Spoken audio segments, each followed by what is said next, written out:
Chapter 5:17. That's right.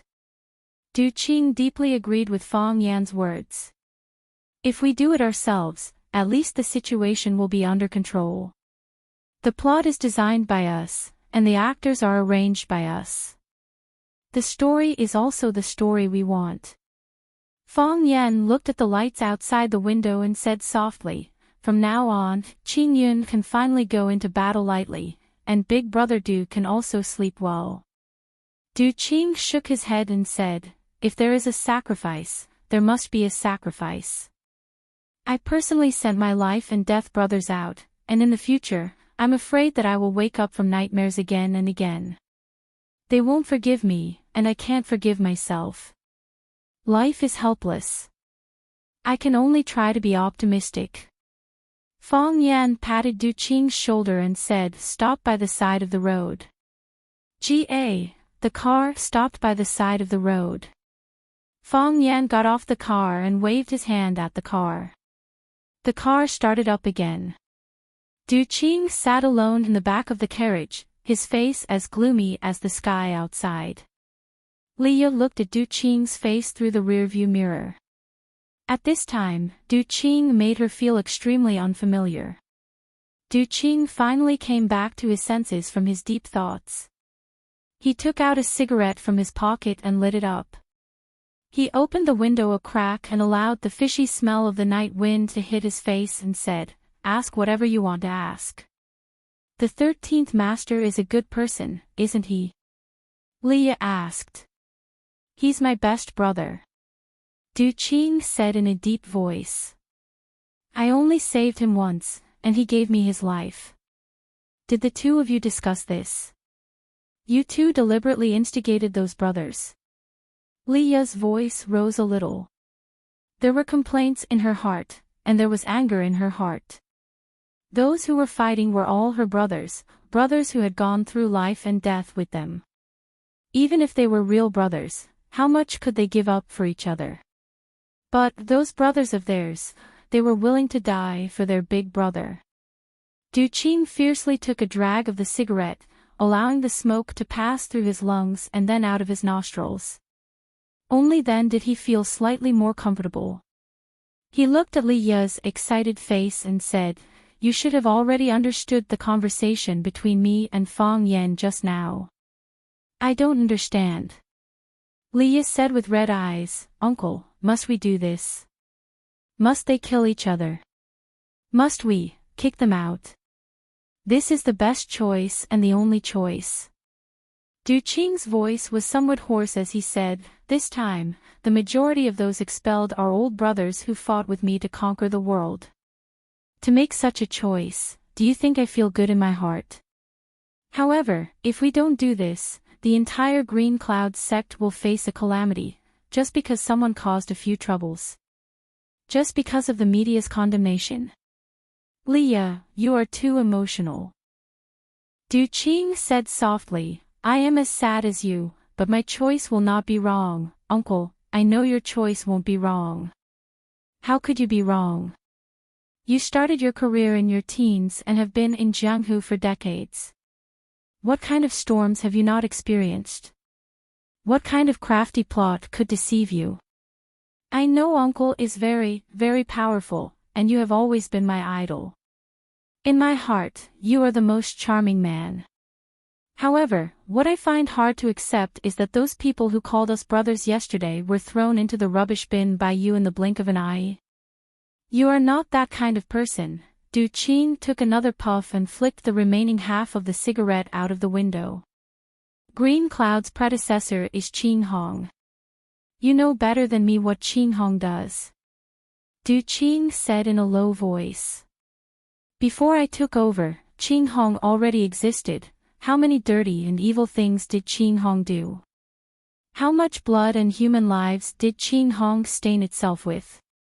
But those things were not done by you. After you took over Green Cloud sect, you have never done those things," Leah retorted. "Yes."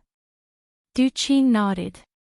"You know about these things, 13 also knows about these things.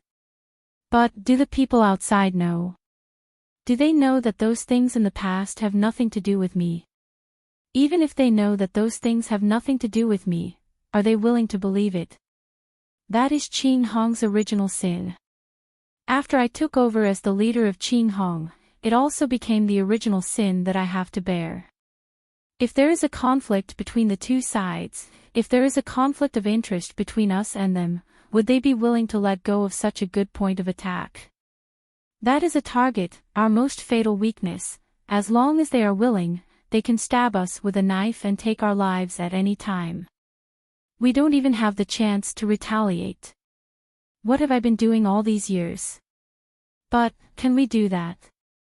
Xiaoya, Qin Hong is my starting point, it is a part of my body.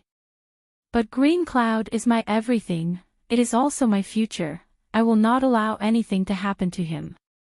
I will not allow the business empire that I built up brick by brick to collapse overnight. That kind of blow is too heavy, I can't take it. We can discuss with them, we can communicate with them. Is there any use in discussing? Is there any use in communicating? Du Qing shook his head. Back then when I closed down those black businesses, how much of a retaliation did I receive? Once, when my car exploded, I almost lost my life. Do you still remember? When I transferred those gray businesses out, how did they resist me? What crazy things did they do down there? Because those businesses were too profitable, the benefits were enough to make them go crazy, they would do anything for it. Those people could only rely on that to live, other than that, they have nothing. How do you discuss with them? How do you communicate with them? Is there any use in discussing? Is there any use in communicating? Without sufficient compensation, unable to come up with businesses that are equal or more profitable, are they willing to accept a settlement? Leah, you have also talked to some of them. Have they accepted your plan to settle them down? The undercurrent is surging, I have seen all of these things. At that time, I was not in a hurry, because the general situation was in my hands, and a large number of brothers supported me. Moreover, I have not been able to make up my mind to clean up. You waited until Du Chun got into trouble before you made up your mind. That's right. Du Chun was the catalyst that made me make up my mind. Du Qing said without hesitation, since they threw Du Chun out as a test, it means that they already have the idea and plan to eradicate us.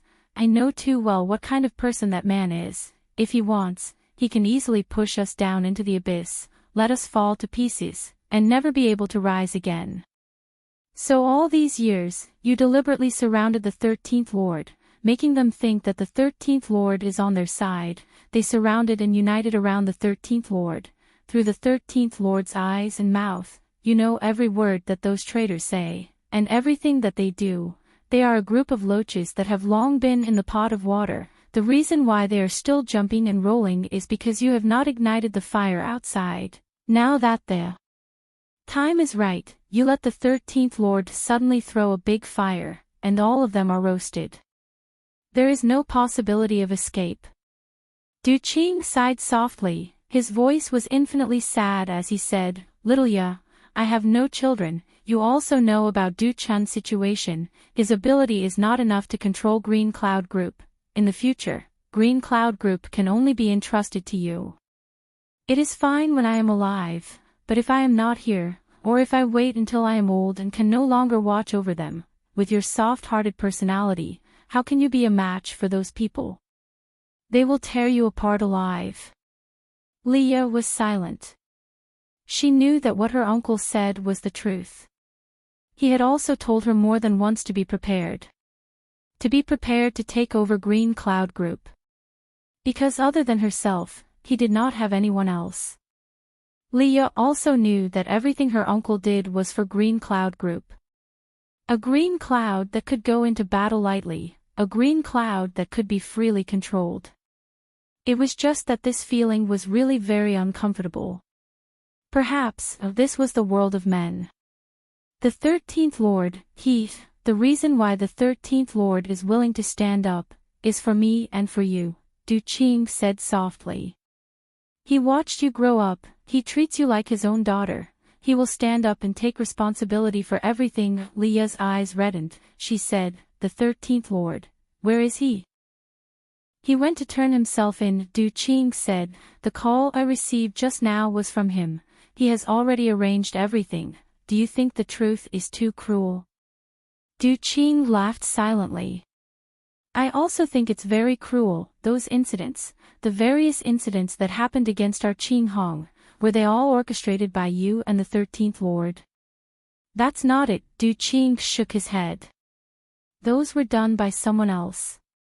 They just started, and we immediately cooperated with them to finish the show. They must be very satisfied, right?" "Lord Hu? Is Lord Hu not going to save them?" Du Qing did not answer Li Ya's question, he only looked at her with a deep gaze. There was an endless amount of things contained within. Li Ya understood, Lord Hu had also been abandoned. This was a game of 3 kingdoms, some were loyal officials, some were spies, some were traitors, some were masters, and Du Qing and Fang Yan were the manipulators of this game. Chapter 5:18. Paw. The teacup in his hand smashed against the wall. Interesting. Really interesting. Jiang Junling's face was extremely gloomy, cold lightning flashed in his eyes. He failed again and again, and suffered setbacks again and again. Even with his ability to control his emotions, he was a bit annoyed. What is this? This is failure. For Jiang Junling, failure was the hardest thing to accept. It was like Fang Yan slapping him again and again, and he didn't even have the space to dodge. Li Yun sighed softly, put down the teacup in her hand, and began to clean up the porcelain shards on the carpet. Seeing Li Yun's plump buttocks when she bent down, Jiang Junling also knew that his behavior was too irrational. He walked over and pulled Li Yun up, smiled and said, "Aunt, I don't dare to let you do this kind of rough work. If Grandpa knew, he would scold me for not respecting my elders." Li Yun threw the porcelain shards in her hand into the trash can and said, "What's this? It's not like I haven't done this kind of thing before." "Fine, if you say you don't want to do it, then I won't do it." The two sat down again. Li Yun helped Jiang Junling get a new cup of tea, and said, "It seems that this time our efforts are in vain, and we're working for someone else. It's all my fault. I was too slow. If I was a bit faster, I'm afraid they wouldn't have been able to escape so easily." Jiang Junling shook his head and said, "Aunt, it's not your fault. We've just started, and they've already performed this move in front of us. The arm that was cut off was probably already prepared, right? That Du Qing is really a talent. What a pity." Li Yun knew that Jiang Junling valued Du Qing very much, and previously had the intention of roping him in for his own use. But because Du Qing and Fang Yan had a close relationship, he wasn't sure if he could succeed, so he threw Du Qing's nephew out to test. He didn't expect Fang Yan to be so vicious, directly crippling the arm of Du Qing's nephew, Du Chun. In this way, the possibility of reconciliation between Du Qing and Jiang Junling was almost zero, and Du Qing had placed this deep hatred on Jiang Junling. Since he couldn't be of use to him, then he would use a thunderous method to destroy him. Thus, Jiang Junling handed this matter over to Li Yun to handle. They first used all kinds of negative conflicts to push Qing Hong out from the dark, and then made Qing Hong a street rat that everyone wanted to beat up. When the public opinion and countless netizens focused their attention on Qing Hong and Green Cloud Group, when Qing Hong's old cases and all the shady dealings were dug out by the reporters, they didn't even need to say a word. Naturally, there would be people who would get rid of them, just like cleaning up a pile of garbage. They would be swept into the cesspool and trash can with lightning speed. At that time, even if Du Qing still stood on Fang Yan's side, so what? It was just an old dog without any value. This plan couldn't be said to be bad, but it also couldn't be said to be not vicious. Most of the time, they didn't even need to make a move, they just needed to add fuel to the fire. However, just as this wave started, there was already an even more exciting show on the other side. Now, Lu Shisan, an important figure in Qinghong, turned himself in at the police station and took all the responsibility. What about Du Qing? Du Qing had successfully cleared his name, and was about to take big strides forward with a clean green cloud group. Not only Jiang Junling, but even Li Yun was stunned by the opponent's quick attack. She felt like a clown who worked hard to perform but couldn't get the applause of the audience. Yeah. Li Yun said. Du Qing probably wanted to get rid of the heavy burden behind him a long time ago, right? Our actions gave him the best opportunity. If he didn't give his underlings a reason to betray him, how could he legitimately kick those idiots out of Green Cloud Group? Thinking about it makes me angry, but at the same time, I feel like I didn't lose unjustly. This kind of opponent deserves respect. Jiang Junling said, but this doesn't mean he can be safe. Li Yun looked at Jiang Junling with a puzzled expression and asked, Military order, do you still have other chess pieces that haven't been settled? Let's wait and see. Jiang Junling said with a gentle expression. He held the teacup and took a sip, then said, we've just reached the middle game. It's still a long time before the decisive battle. I want to see how much power they can explode. I believe that the final victory will be military order. Li Yun said with a smile. When Fong Yan returned home, it was already past 1 in the morning. Fong Yan saw that the light in Lu Chaoga's room was still on, so he knew that she was probably still awake. But it was really not the right time to knock on the door and chat. So, Fong Yan entered his room, pulled down the curtains, took off his clothes, filled the bathtub with water, and once again soaked his whole body in the bathtub. After soaking for a few minutes, Fong Yan suddenly heard a muffled bang. The sound was very short, as if someone had heavily stomped on the ground. Splash! Fong Yan lifted his head out of the bathtub. He pricked up his ears and listened attentively, but no more sound came out. Fong Yan thought he heard wrong, so he once again dived his head into the bathtub. Bang! Another muffled sound. This time, Fong Yan didn't poke his head out, but still soaked his whole body in the bathtub. He listened quietly, trying to find the source of the sound. But, just like before, the sound disappeared. Fong Yan began to wonder if he was hallucinating. Otherwise, how could he hear 2 muffled sounds in a row? The more he buried his body in the bathtub, the clearer Fong Yan could perceive the outside world. The other noises had disappeared, as if the whole world had become a stream. His thoughts soared in the midst of these streams, like a free and happy fish. Hua! Fong Yan suddenly jumped out of the bathtub. He heard a woman's moan. The sound was very weak, but it was very clear in his ears. He ran outside barefooted, but he retreated halfway. It wasn't because he remembered that he forgot to wear shoes, but because he was still naked. Putting on a robe, Fong Yan opened the door and ran to Lu Chaoga's room next door.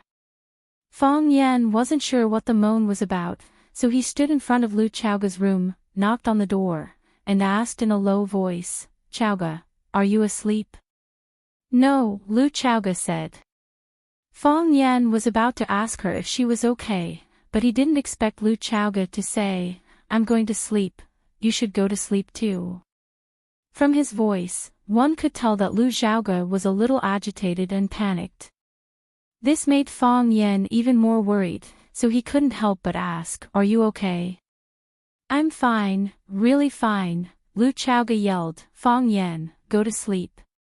Don't worry about me. Fong Yan was really worried this time. If she was fine, then she was fine. Why did she have to say that she was really fine? If she was really fine, why would she be so nervous? Also, she said, go to sleep, don't worry about me. Why didn't he worry about her? It meant that something had happened to her, but she didn't want Fong Yan to get involved. So, Fong Yan called out to Lu Chaoga softly, I'm glad you're fine. I just came back, I'm going to sleep now. Go to sleep. It's late, Lu Chaoga said. See you tomorrow. Fong Yan quickly went back to his room, opened the floor-to-ceiling window, and went to his bedroom balcony. Because Fong Yan's and Lu Chaoga's rooms were next to each other, their balconies were very close. Sometimes, on a quiet night, Fong Yan would be on his balcony, and Lu Chaoga would be on hers. They would talk for a while and watch the stars. Fong Yan threw off the cotton slippers on his feet and climbed to the balcony barefoot. He dug the concave lines on the wall and climbed little by little toward Lu Chaoga's room. Fong Yan's actions naturally attracted the attention of the bodyguards in the yard. Qi Ning looked at Fong Yan in shock. It was hard to imagine that he would do such a despicable and shameless thing. Qi Ning was in a difficult position, and the other bodyguards were also in a difficult position. If the person who climbed the wall was someone else, they would have shot him in the butt. However, that person was Fong Yan. Moreover, they weren't sure if this was Fong Yan's personal behavior, or if he accepted Lu Chaoga's invitation, or if the two wanted to play a role-playing game. Fong Yan was playing Spider-Man at this time.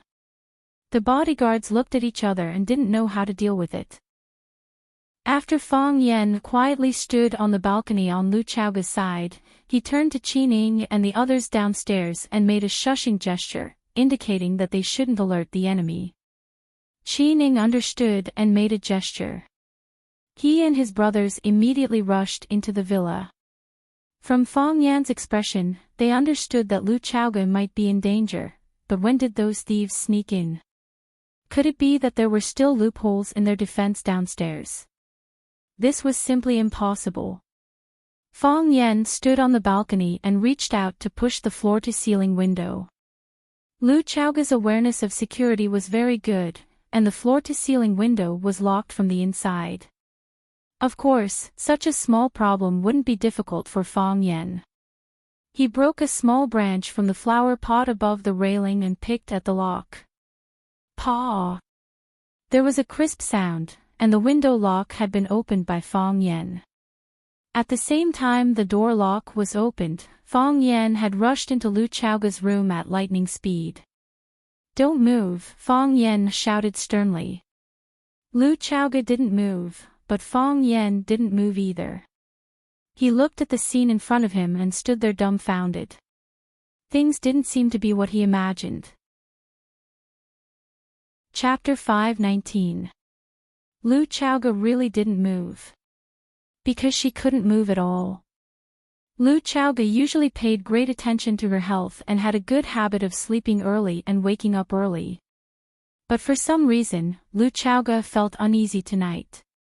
She had a feeling that something big was going to happen.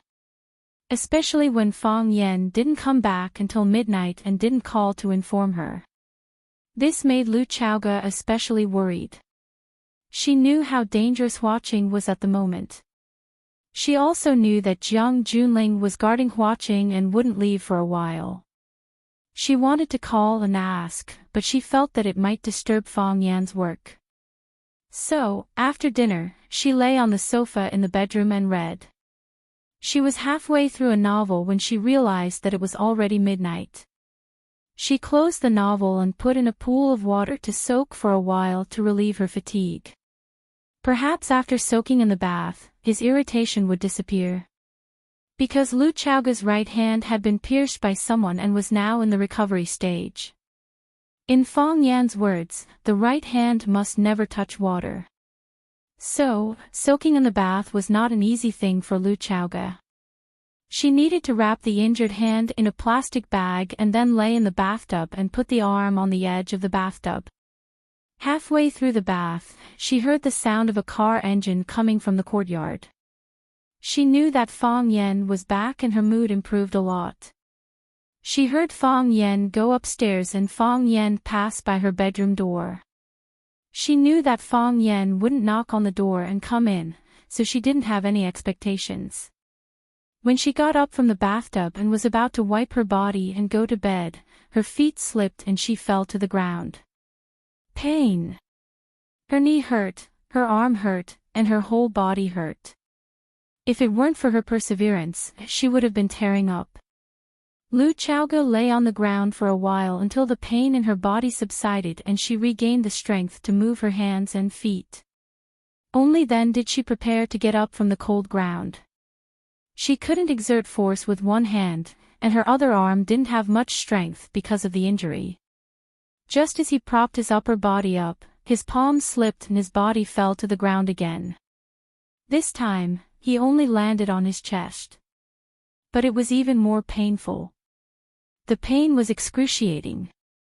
Although there were 2 lumps of soft flesh in front of her chest to cushion the pain, soft flesh was still flesh, and soft flesh could still hurt.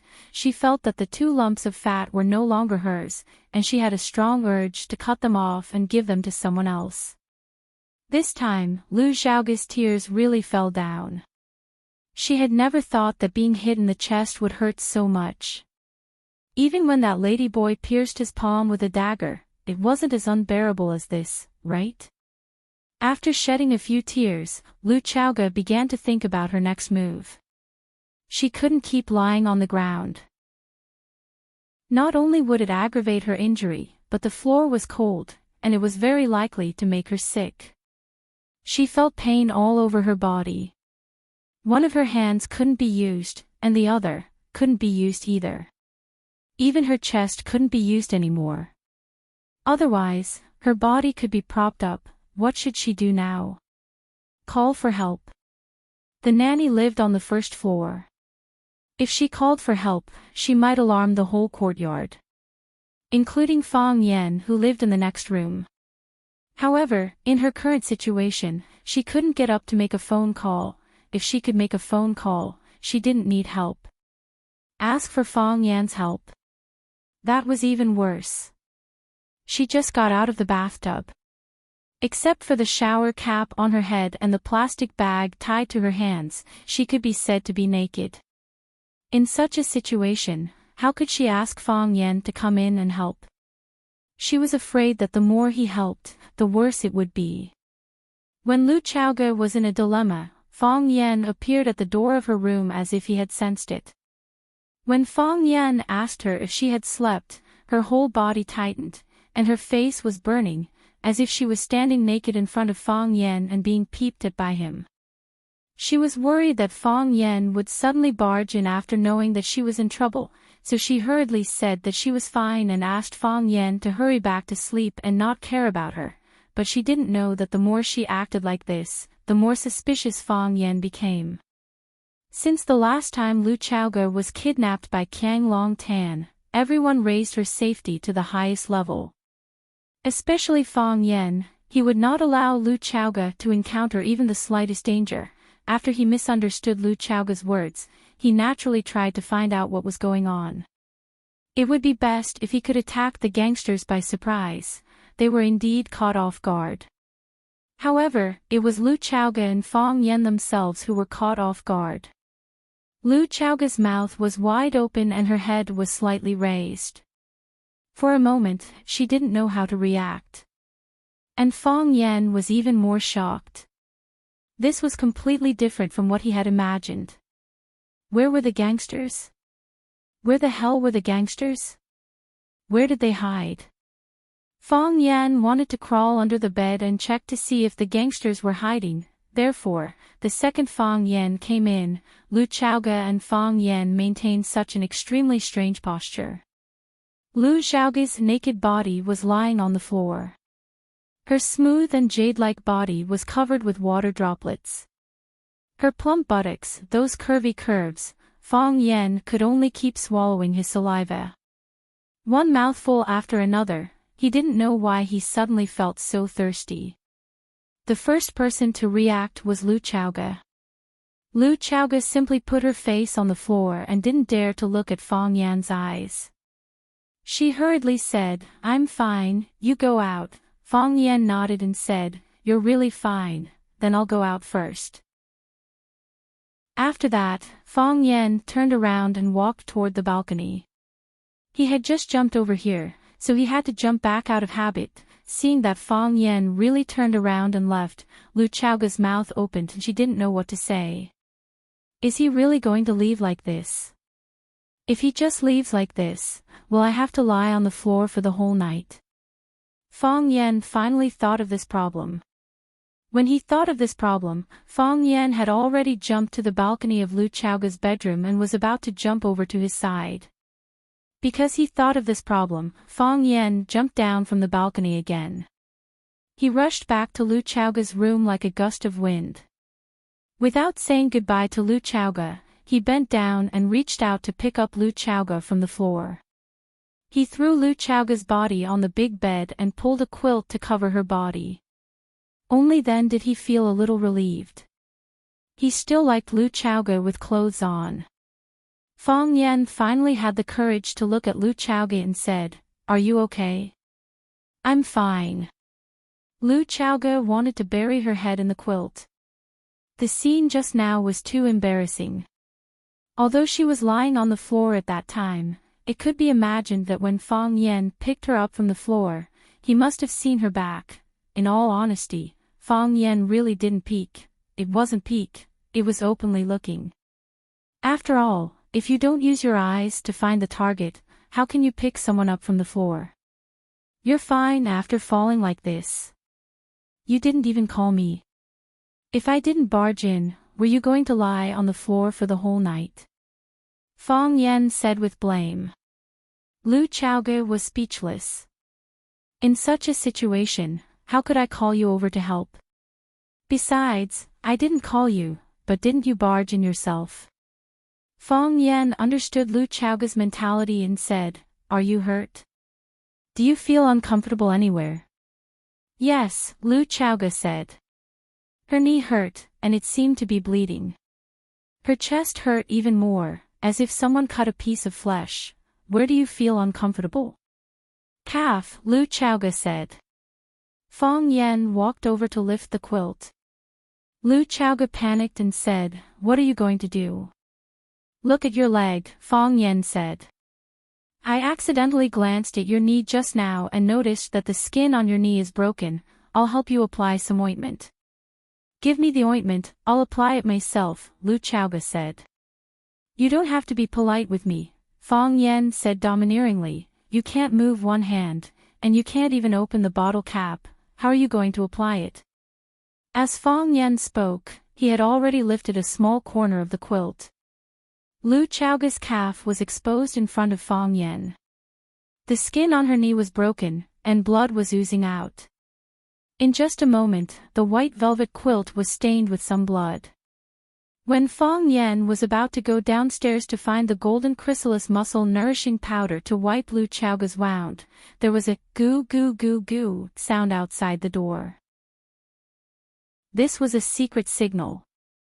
It was a secret signal sent by Qining. Fong Yan's sneaky climbing over the wall made Qining and the others think that something had happened to Lu Chaoga.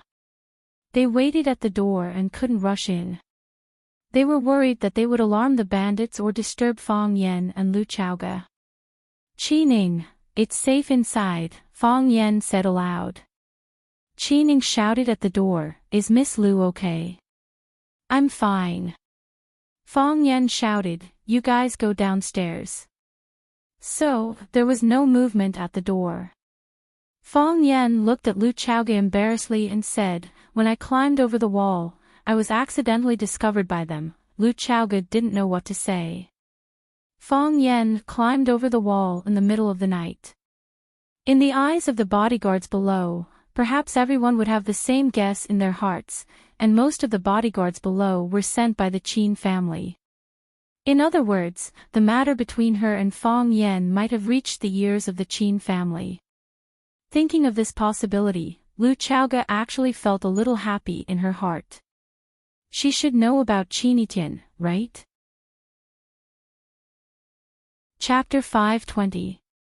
When Fong Yan went downstairs, Qining and the others had disappeared. It was as if they had never entered the house. These people were all professional bodyguards. They knew when to disappear and where to hide. Fong Yan took the unfinished golden chrysalis muscle nourishing powder in the living room, and then returned to Lu Chaoga's room again. Lu Chaoga was still lying on the bed without moving. When Fong Yan left, she also wanted to get up and put on a nightgown. She even wanted to find a piece of underwear to bind the tender flesh on her chest. However, because the 2 tumbles were too heavy, her body couldn't move after falling on the soft bed. Therefore, when Fong Yan went downstairs and went upstairs again, she could only cover her body tightly with the quilt. Fong Yan sat on the bed and lifted a corner of the quilt covering Lu Chaoga's calf. He said, "I will help you apply some medicine. Don't let it scar. If such a beautiful long leg has a scar, you can't wear a short skirt in summer." Because Lu Chaoga often wore professional clothes, short skirts were standard equipment. When she wore a short skirt with silver, white, black, coffee, or plaid stripes, the charm of a mature woman could be fully displayed. When Fong Yan met her for the first time, although he felt that this person's character was very arrogant, he knew that she must not be a bad person. How could God be willing to let a bad person look like this? Hearing Fong Yan praise her beautiful legs, Lu Chaoga's heart was sweet. Thinking that she was completely naked now, as long as he lifted the quilt a little bit, the most private part of a woman would be exposed to Fong Yan, Lu Chaoga couldn't help but clamp her thighs. Her face was red, and her eyes could drip water. She had to think about a problem. If Fong Yan really did that kind of thing, should I push him away angrily, or slap him first and then push him away angrily? If she did that, wouldn't he feel embarrassed? Would their relationship fall into an impasse in the future? Would Fong Yan's heart, which had just opened a gap, close again? But if he didn't do that, what if he did something even crazier? Do I really have to give it to him? While Lu Chaoga's imagination was running wild, Fong Yan had already dipped a cotton swab in disinfectant to reduce the inflammation on the broken skin. Hiss! Lu Chaoga was in so much pain that her body trembled, and she couldn't help but want to curl up. Women are very strange creatures. When their boyfriends are by their side, they can't even unscrew the cap of a mineral water bottle. But when they were alone in their own homes, they could roll up their sleeves and throw a bucket of water over the water dispenser. When they were on the ship, the chief god had used a knife to pierce through Lu Chaoga's palm. She didn't even try to dodge. Instead, she looked like she was facing death with equanimity. Now, Fong Yan just used disinfectant to disinfect her wound, and she felt unbearable pain. She wanted to open her mouth and scream, "Just bear with it." Fong Yan helped Lu Chaoga disinfect and comforted her softly. "I used to think that you were very good at taking care of people, but look at you now. You've taken care of yourself like this, you can't move one hand, and you can't move both legs. Don't get out of bed tomorrow. I'll make breakfast for you. What do you want to eat for lunch? I'll go to the supermarket to buy some groceries when I come back from work. You must remember, don't touch water. Don't let the wound get inflamed." "I'm fine," Lu Chaoga said. "It's just that the floor was slippery, so I accidentally fell." After disinfecting, Fong Yan picked out the ointment and gently applied it on Lu Chaoga's knee. He smiled and asked, "If I hadn't barged in when I realized that something was wrong, were you planning to lie on the ground like this for the whole night?" Lu Chaoga wished she could cover her head with a blanket or Fong Yan's head with it. She whispered, "I'll be able to get up by myself after lying down for a while. What if you can't get up?" Fong Yan was actually trying to find something to talk about. He was nervous. He was really nervous. This worried him more than the burden reduction plan that he had single-handedly manipulated Qingyun. This was even more exhausting than fighting with the 2 Japanese ninjas. In this world, not every man was like Lu Xiaohui who could sit still even when he was in love. He admitted that he was a man with very strong willpower, but Lu Chaoga was also a charming and alluring goddess. Which man didn't want to have a relationship beyond friendship with a goddess? Which man didn't want to put his mark on a beautiful woman? Fong Yan also had the same idea. And Fong Yan still had such an opportunity. In his mind, the erotic scene when he barged in replayed over and over again. Lu Chaoga's skin was whiter than ice and snow, and her body was sexier than the devil's. Every inch of her skin was a pleasant surprise, and every part of her body was flawless. He couldn't get rid of it. He couldn't bear to get rid of it. He knew that he could do a lot of things. He only needed to lift the blanket on Lu Chaoga a little bit, and then a little bit, and then he could lift it up to Lu Chaoga's neck. If he said that he wanted to help check other parts of Lu Chaoga's body to see if there were any injuries, she shouldn't object, right? After all, he did it out of sincerity. Lu Chaoga, who was lying on the bed, was a pile of dry firewood. Fong Yan, who was carefully helping Lu Chaoga apply the ointment, was a raging fire. Fong Yan only needed to move his body closer and make a slight reaction, and he could make that pile of dry firewood burn. Bring light and warmth to a woman. Wasn't this the mission of a flame? However, Fong Yan just couldn't open his mouth to let her know that he couldn't do it and let her shout, "It's so hot." Fong Yan wiped the sweat on his forehead with the sleeve of his robe and said with a smile, "Isn't the atmosphere in the room too intimate?" "I'm not intimate," Lu Chaoga said. She was also very hot. Not only was her body hot, but she also had to cover her hot body with a very warm mattress, no? Fong Yan was stunned and said, "Maybe the weather is getting hotter. Autumn in Huaqing is like this, it's the same as summer in the north." Lu Chaoga replied with a and didn't say anything else. Fong Yan didn't say anything else and just focused on helping Lu Chaoga apply the ointment. Every time he applied the cool ointment, Lu Chaoga's body would tremble slightly. Sometimes, Fong Yan's fingers accidentally touched Lu Chaoga's body, and Lu Chaoga's body would tremble even more intensely. When the passion was at its peak, just a glance could make one orgasm. Fong Yan applied the ointment on both of Lu Chaoga's knees that were scratched, and then carefully wrapped them with gauze. "It's done," Fong Yan said with a smile. After finishing the work at hand, there was actually a faint regret in his heart. In the future, he would never have the chance to look at Lu Chaoga's thighs so openly, nor would he be able to gently touch them with his fingers. He couldn't let someone fall every day, right? Although Fong Yan did have the ability to do so. However, with Lu Chaoga's physique, if she fell too many times, wouldn't she become disabled? Lu Chaoga replied with another This sound was like a moan coming from her throat. Fong Yan looked at the motionless Lu Chaoga lying there and asked softly, "Is there any other place?"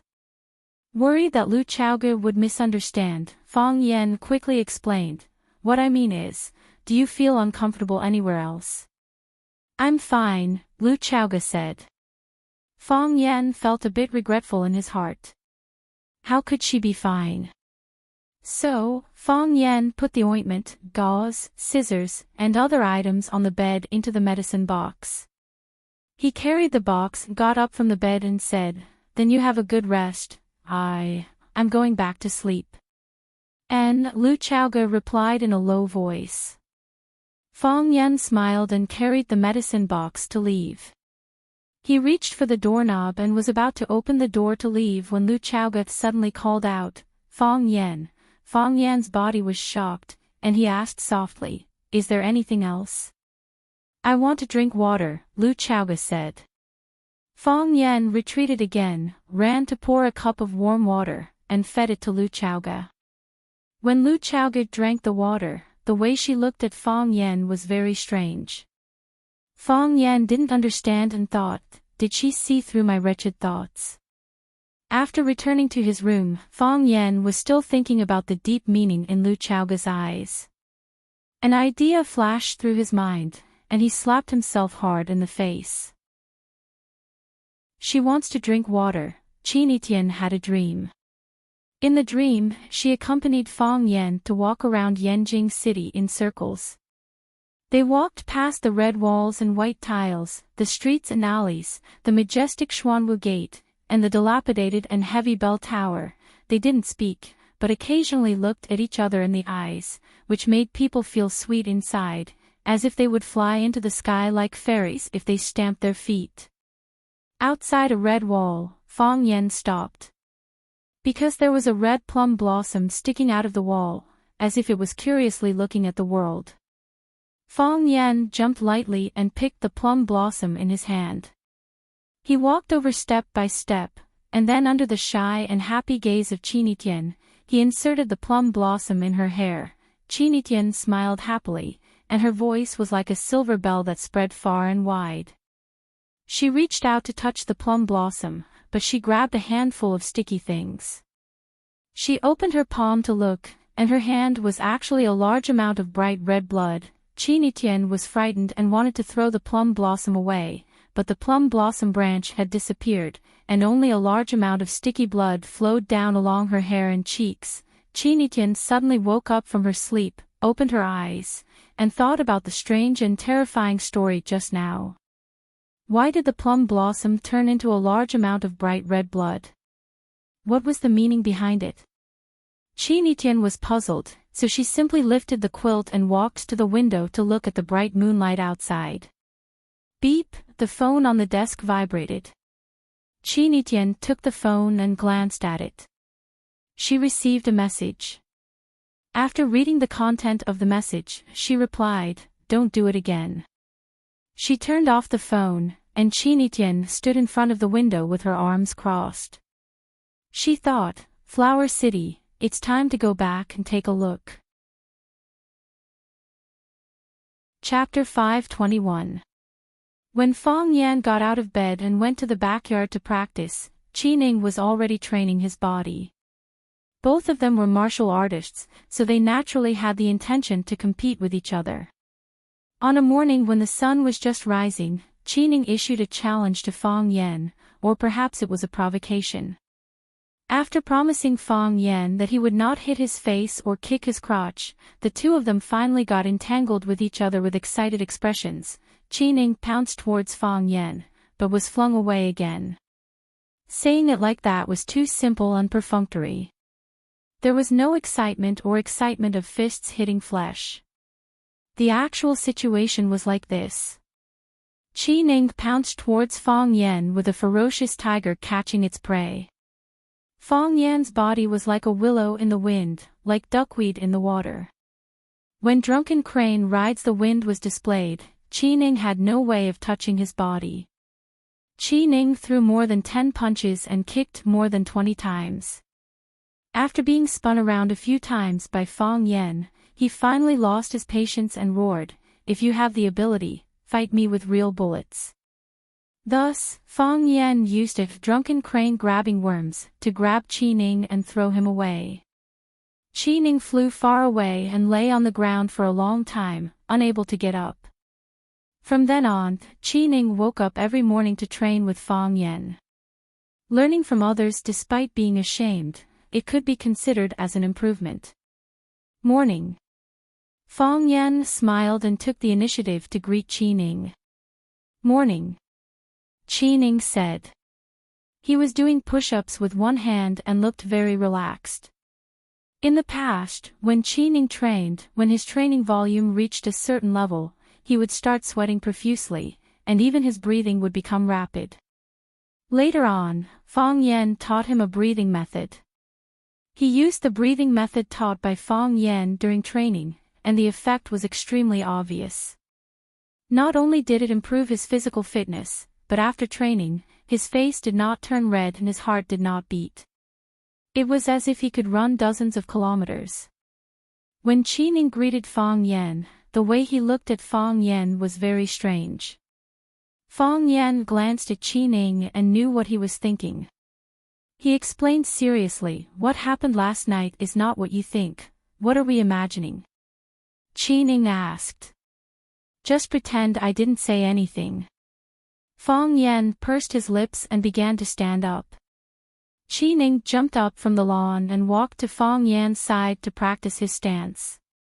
Ever since he lost to Fong Yan, he felt that everything Fong Yan did was a treasure, a secret martial art manual that would never be leaked to outsiders. "Can you be more careful next time?" Or, can you give us a heads up the next time you want to climb over the wall? Qining lowered his voice and reminded her. He was worried that his words would be heard by Lu Chaoge and cause her to be disgusted. Do you know how dangerous this is? Fortunately, we found out in time and knew that the person who climbed the wall was you. If we mistook you for a rapist who sneaked in or a kidnapper, we would have shot you in the ass. Wouldn't the consequences be serious? Fang Yan thought about it and felt that what Qining said was indeed very reasonable. Qining and the others were Lu Chaoge's full-time bodyguards and were responsible for Lu Chaoge's safety. Last time when Qin Zhaoge was kidnapped, they had already been scolded by the main family. Even the scholar, who was specially sent by the Qin family to protect Lu Chaoge, was called back to Yanjing because of a major mistake. The movement of the grass around them could arouse their sensitive nerves. Climbing the wall to see Lu Chaoge in the early hours of the morning was easy to cause misunderstanding, and it would also increase the difficulty of their protection. If they really shot him in the ass, then he would really be wronged. So Fang Yan nodded and said, "Don't worry. In the future, such a thing will not happen again." After a pause, he said aloud, "If such a thing really happens, I will definitely tell you in advance. Thank you for your understanding." Qining said, "You can play the nurse and the patient, the police and the thief, the student and the teacher, or the teacher and the student. Why do you have to be Spider-Man? Isn't the difficulty a little too high?" Fang Yan suddenly remembered that he hadn't sparred with Qining for a long time. So, Fang Yan waved at Qining and said, "Come, let me see if you have improved recently." Qining was shocked and turned to run to the front yard. Fang Yan's figure flashed, and he was already in front of him. With a kick, he sent him flying. After Fang Yan finished his morning exercise every morning, he began to busy himself in the kitchen. He made porridge and fried eggs, baked a few pieces of bread, and cut a few fruits to make a salad. As he was about to put the food on a tray and send it to Lu Chaoge's room upstairs, Lu Chaoge came down by herself. Lu Chaoge was wearing a set of loose white sportswear. He held the railing as he walked down the stairs carefully. Fang Yan was shocked and quickly ran to support Lu Chaoge and said, "Didn't I tell you last night? I told you to stay in bed and not go downstairs. I've already made breakfast and was about to send it to you." Lu Chaoge enjoyed Fang Yan's thoughtfulness and said softly, "I tried it, and my calf doesn't hurt as much as last night. Besides, I can't stay in bed, I want to get up and walk around. I don't even want to do anything." "Then let's have breakfast together," Fang Yan said and supported Lu Chaoge to the dining room. He took the initiative to help her pull out the chair, let her sit down slowly, and then put a bowl of hot porridge in front of her. Looking at the busy Fang Yan, Lu Chaoge had a warm and happy smile on her face. She really enjoyed her current life. After so many years of ups and downs, she was like an iceberg in the sea, in danger of sinking to the bottom of the sea or breaking into pieces at any time. She really wanted to settle down. Unfortunately, she also knew very well that this was only temporary. After taking care of Lu Chaoge, Fang Yan sat opposite to eat porridge and asked aloud, "Did you sleep well last night?" "Very well," Lu Chaoge said. She didn't sleep last night and woke up early this morning. She felt that every part of her body was very uncomfortable. It wasn't her knees, elbows, or chest, but she didn't know where it was. "I slept well," Fang Yan said. After the two had breakfast, Fang Yan cleaned up the dishes and went upstairs to change.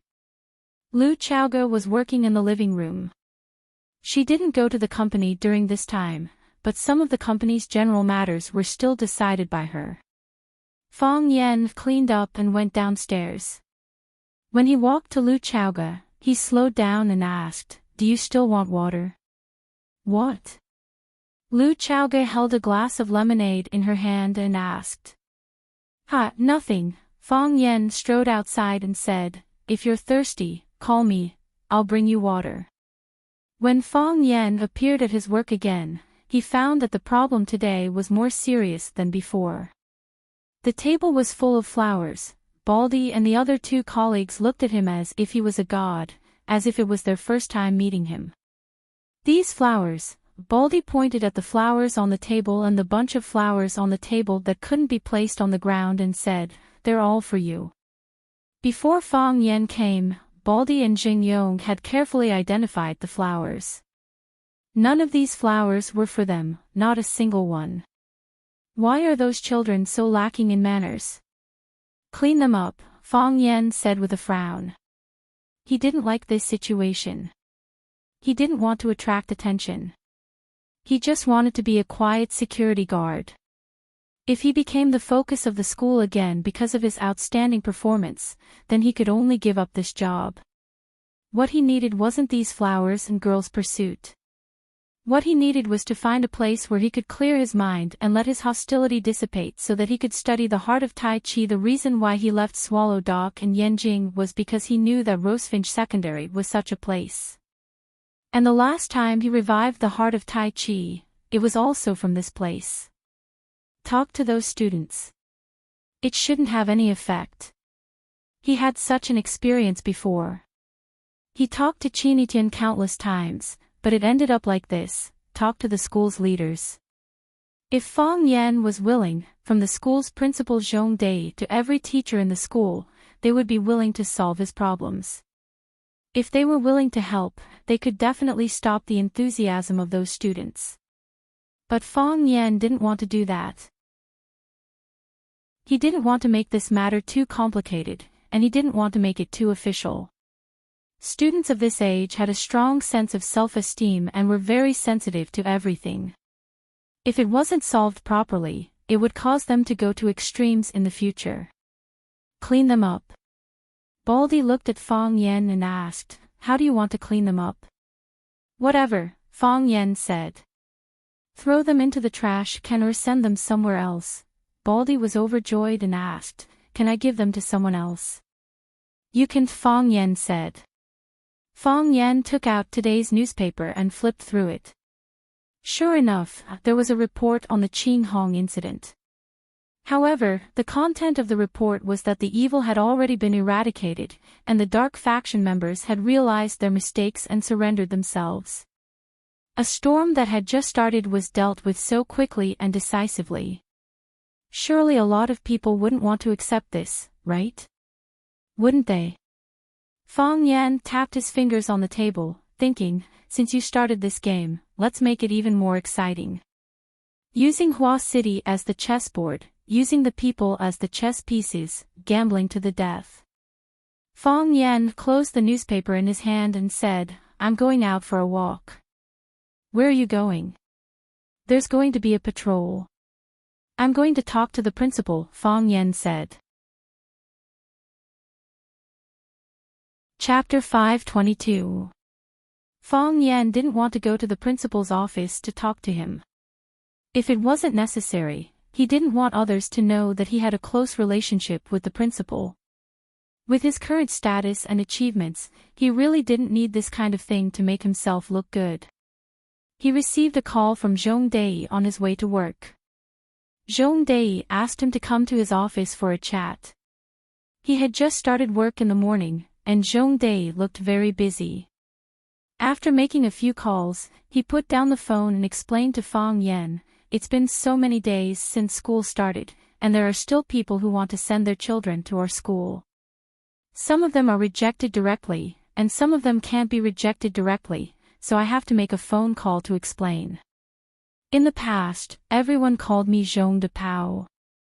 I said whatever I wanted and scolded whoever I wanted. Now that I'm at Rosefinch, I have to tuck my tail between my legs and behave myself." Fang Yan smiled and said, "A selfless heart is the greatest blessing in the world. Principal Zhong has a selfish heart now." "Yes. I have a selfish heart now." Zhong Dai nodded and sat opposite Fang Yan. He held the tea that his assistant had brought and said, "In the past, when I was in Ivy League, I had to compete with Rosefinch, Brown, and even with number 1 high school, number 2 high school, Watching high school, Huaxia Normal University High School, and other public schools. It's different now. Rosefinch is already the top private high school, and we don't have to compete with other private high schools anymore. Even compared to those public schools, our enrollment rate and the overall quality of our students are among the best. The more this is the case, the more careful I have to be, and the more I have to tuck my tail between my legs. Zhong Dei took a sip of tea and said, I like the phrase, dare to be the first in the world, but I have to admit that the bird that stands out is more in line with our current situation. Our Rosefinch Secondary is the best private school in Huaqing, and we have the intention of expanding to the whole country. At this time, we have to be more careful. Principal Zhong, I'm sorry. Fang Yan smiled and said, who asked you to be so capable? I invited you here to suffer. Zhong Dei laughed heartily and said, Fang Yan, your words prove that you have never wholeheartedly devoted yourself to your career. If he was doing something he dreamed of doing, how could he feel that it was hard? When you were a teacher at Rosefinch Secondary, you single-handedly promoted the reform of Rosefinch and even the entire Huaqing language system. You put in so much time and energy. Did you think it was hard at that time? I won't. Zhong Dei waved his hand and resolutely said, I'm willing to do what I like, no matter how tiring it is. To be able to see the revival of education is the greatest hope of my life. So, not only do I not feel tired, I also want to thank you and old Zhang. If it weren't for your kind invitation, if it weren't for old Zhang's benevolent demeanor, Zhong Dei would not be able to enjoy such pleasure for a while. Those who served the country and the people were all great heroes. Zhang Xiaofeng had his own selfish motives, but he was still able to weigh the pros and cons in the face of major issues. Zhong Dei wholeheartedly wanted to revitalize the education in Huaqing. He wanted to train the students into talents with comprehensive development of morality, intelligence, and physique, or practical talents. What he was most afraid of was teachers who only cared about credits and used rigid textbooks to teach a group of nerdy students. They could memorize obscure ancient texts, but couldn't distinguish wheat from onions. They could draw a map of the world, but didn't dare to take a trip around their own small city. They could remember the famous words of ancient and modern sages, but didn't know how to pour a cup of hot tea and a bowl of hot rice for their parents. To him, it was a national disaster. So, Zhong Dei had been working hard for this, and often wrote articles to discuss the reform of education. Unfortunately, these articles did not attract the attention of the relevant people. Even so, Fang Yan still admired this kind of man. Because when others were silent, he was willing to stand up and make a sound. Sometimes, speaking the truth was a kind of courage. How many people had such courage? No matter what, you still have to take care of your body. Fang Yan advised him seriously, I know that Rosefinch has more and more problems, and I also know that you have too much pressure on your shoulders. Do you still remember? The first time we met, it was not a happy time. But the first time we met, I felt that you were the leader that our Rosefinch Secondary needs. Later, I discussed this matter with Headmaster Zhang, and he also felt that you are very suitable. It is not easy to find a suitable leader. If you get sick from exhaustion, I don't have much confidence that you can maintain the results that you have achieved all these years. That's not right, you think too highly of me, Zhong Dei said with a smile, whether I am here or not, Rosefinch is still Rosefinch. All these years, Headmaster Zhang and I have been doing one thing, which is to make management procedures. As long as there is a scientific and perfect management system and a rigorous and responsible supervision system, Rosefinch Secondary will be able to make great strides forward, and it will not be led astray because of one or a few people's incompetence or wrong decisions. However, I still like your praise for me. That's the other way around. Fang Wei said with a smile, you are the headmaster, and I am just a security guard. You should be the one praising my work. How can a security guard praise a headmaster? Who said that a security guard can't praise a headmaster? Even a security guard is willing to praise a headmaster, which proves that I am a competent headmaster. Besides, didn't you say that there is no distinction between high and low professions?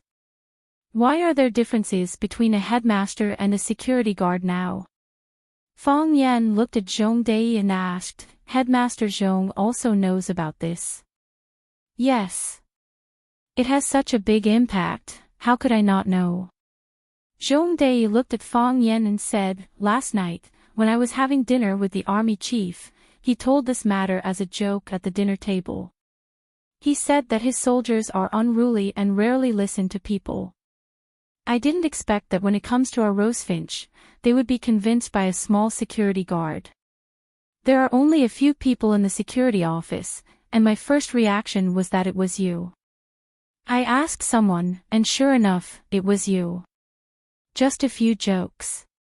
I hope I didn't cause any trouble for the school, Fong Yan said with a smile.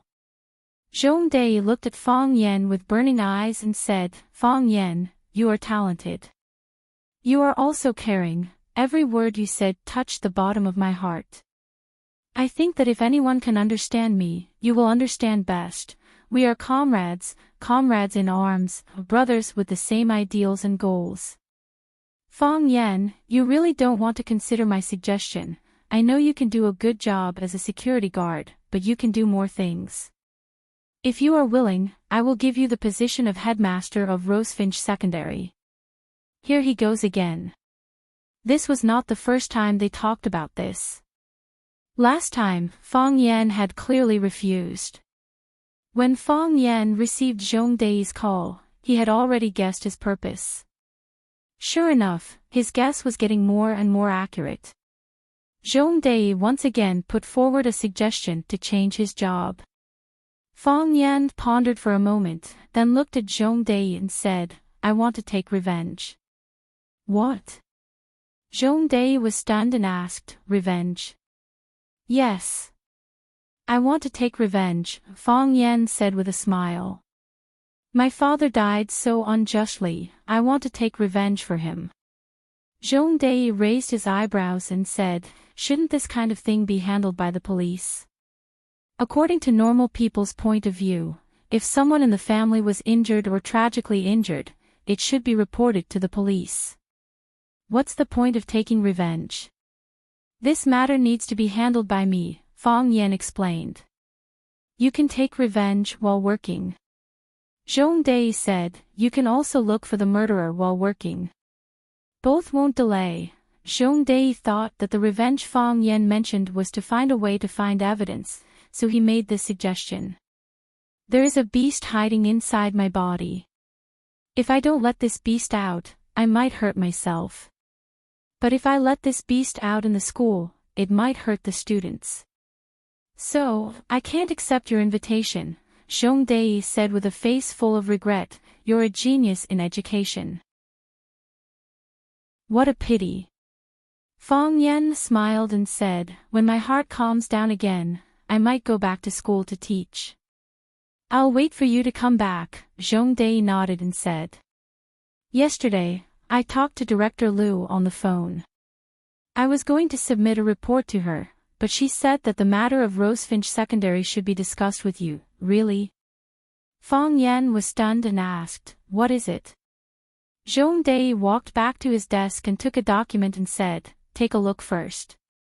Fong Yan took the document and glanced at it. On it were the words Rosefinch Brand Expansion Plan. Fong Yan didn't open the folder and read it carefully. Instead, he looked at Zhong Dei and asked, You mean, to build a branch campus? That's right. Zhong Dei smiled and nodded. I think it's time to take this step. Why? Rosefinch's brand has matured. Now, not only the parents of students in Huaqing want to send their children to Rosefinch to study, but parents of students in other cities also want to send their children to Rosefinch to study. Our Rosefinch's brand influence has been built. Rosefinch's reputation is well known, and Rosefinch Secondary School can't accommodate so many people. Why don't we take this opportunity to take a step forward? Building a rosefinch secondary in every first-tier city in the country is something I've always wanted to do. Fong Yan could see the excitement in Zhong Dai's bones and the undisguised excitement in his eyes. When he looked at Fong Yan, he was a little worried that Fong Yan would reject his proposal. This was an aggressive man. He was willing to burn all his energy and wisdom for his career. I agree, Fong Yan said with an extremely solemn tone. Chapter 523. What? Li Yun almost jumped out of her seat. Why is there a traffic jam? Li Yun couldn't be bothered to flirt with her daughter anymore. She pressed down on the window and looked at the long line of cars in front of her. She said angrily, the traffic of a city represents the level of governance of the city. The traffic jam appeared out of nowhere. It proves that the leadership of the city is not good enough. Because she was too anxious, Li Yun could only vent her anger on the city manager. Li Yun looked at her watch. There were only 20 minutes left until the signing ceremony. They were going to report to the media about the signing ceremony of the three companies. She was the person in charge of Huaxia Investment Group. She could be said to be the main organizer and initiator. If she couldn't get to the venue in time, what would happen to the signing ceremony? Should he postpone the time or find someone else to stand up and replace him? If she delayed it, the auspicious hour would be missed. The old master of the Lan family still believed in these supernatural things. He had specially asked a master to look at it. Finding another person to stand up and sign on his behalf, although it was just a statement, the people outside would interpret it differently. Everyone knew that Jiang Zhuliu's Longtu group had the unconditional support of the Jiang family and the limited cooperation of the Lan family. If the Jiang family didn't appear in the signing ceremony jointly organized by the three families, how would others view Jiang Zhuliu? How would they view the Jiang family? Or rather, how would they interpret the relationship between the two families? Li Yun glanced at the assistant in the front passenger seat and said, Jiang Shifeng, go out and see what's going on. Yes, madam. The man in glasses got out of the car and walked forward quickly. Soon, Jiang Shifeng went back to the front passenger seat and said, Madam, they said there was a car accident in front. A few cars had a series of collisions. Oh my God. Li Yun touched her forehead. If it was a normal traffic accident, they might be able to pass after waiting for a few minutes. However, if it was a series of collisions, the situation would be very troublesome. If there were casualties, it was very likely that the traffic would be blocked for a few hours.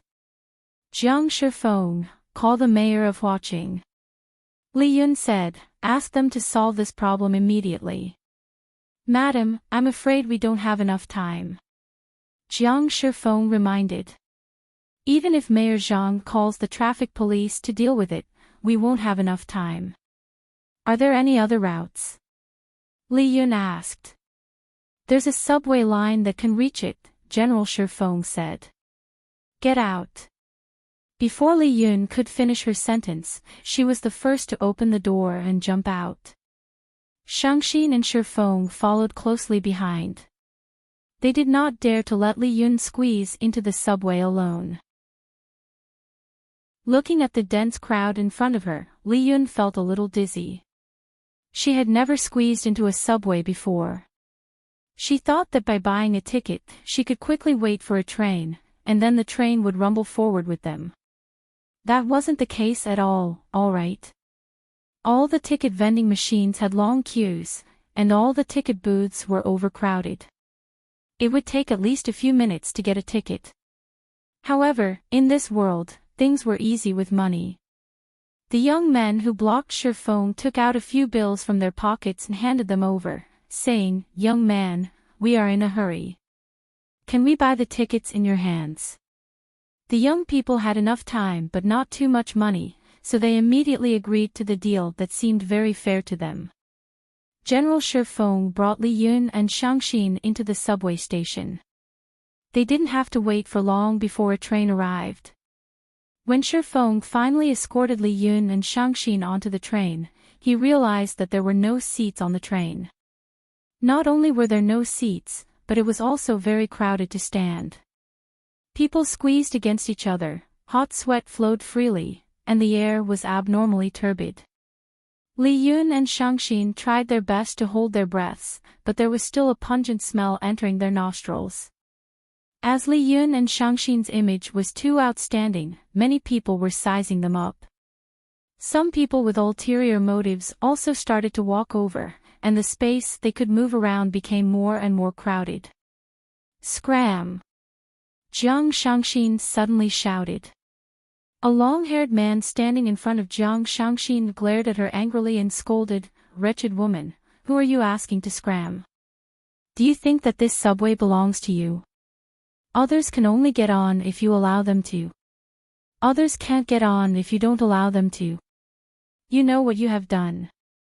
Do you believe that I will cripple your dirty hands if you dare to touch me again?" When had Jiang Shangxin ever suffered such grievances? Not only was she taken advantage of, but she was also insulted and disgusted. Her anger surged. "I groped you.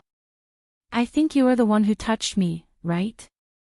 I can tell from the way you dress that you are a mistress of some man.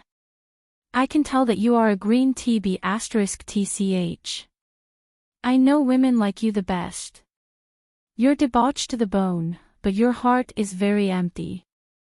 You pounce on handsome men when you see them. Don't lean on me if you are so capable. Tell me what you said one more time, will you? When did I look at you? I feel disgusted when I see you. Do you like to hear it? If you like it, you can repeat it 100 times. I can tell that you are." Bam! Jiang Shangxin kneed the crew cut. The crew cut howled and fell to the ground with his hands on his stomach. Wow! Seeing that Jiang Shangxin had kicked him without saying a word, the people around him immediately dispersed. The perverts who were dilly-dallying on Jiang Shangxin's body were gone. The suffocating and narrow space had increased by a few times. Even the air they breathed felt much fresher. "Help, I am going to die. Call the police. I am going to die." The long-haired man rolled on the ground and shouted. "Idiot." Jiang Shangxin scolded him with a look of disdain. Beating up a sex maniac wasn't a big deal to her. Jiang Shangxin guarded Shifeng by Li Yun's side and avoided the perverts who dared to touch his big boss. However, he had to take good care of his boss's daughter. He stared coldly at the long-haired man who was lying on the ground and took out his phone to make a call. They were only 3 stops away from the Longtu building. They reached their destination very quickly.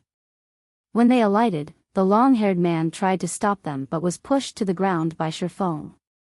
When the long-haired man tried to get up again, 2 police officers ran over and caught him. Shifeng looked at the 2 police officers and said, "I don't have much time to explain. You can check the surveillance footage in the car and you will know the situation. This is my name card, you can contact me anytime." After he finished speaking, he quickly chased after Li Yun and Jiang Shangxin, who were already in front of him. The long-haired man was dumbfounded. He looked at the 2 police officers and smiled. "Police officers, who did I offend? How would I know who you offended?" The middle-aged police officer said angrily, "I only know that Bureau Chief Wang from the municipal police station called Bureau Chief Lin and asked us to come over to handle a molestation case. Police officers, this is a misunderstanding. I didn't stand properly and touched the woman's breasts. I didn't do it on purpose. You know that such things can't be avoided in a car." Li Yun's phone rang again after they got out of the subway station. Li Yun took a look at the caller ID and answered the call immediately. She smiled and said, "Jiangling, what's the matter?" "Fourth aunt, have you arrived? I was stuck on the road just now. They said that there was a series of collisions in front. I had no choice but to leave the car and take the subway here. I will reach Longtu building in a few minutes. Li Yun explained, have you received the military order? I was stuck on the road. Jiang Junling said, you can start first, don't wait for me. Okay, I will sign with them first. Li Yun smiled and said, Jiangling, you don't have to rush. It won't delay anything. Thank you, fourth aunt, Jiang Junling said. After hanging up the phone, Li Yun said to Jiang Shangxin, fortunately, we arrived in time. I wanted Jiang Junling to come forward and sign on our behalf. I didn't expect him to be stuck on the road too. Someone from the Jiang family has to step forward for this signing ceremony. So annoying. Jiang Shangxin said unhappily, those people are so uncultured. All right. Li Yun comforted her and said, the world is so big and full of strange things. There are good people and bad people, this is a matter of course. You usually have a luxurious car and a clean foot. You have been away from society for too long. To many people, what you encountered today is not a problem at all. They crossed the pedestrian bridge and walked towards the majestic Longtu building. Just as they reached the entrance, they saw a group of workers in Longtu uniforms gathering in their direction.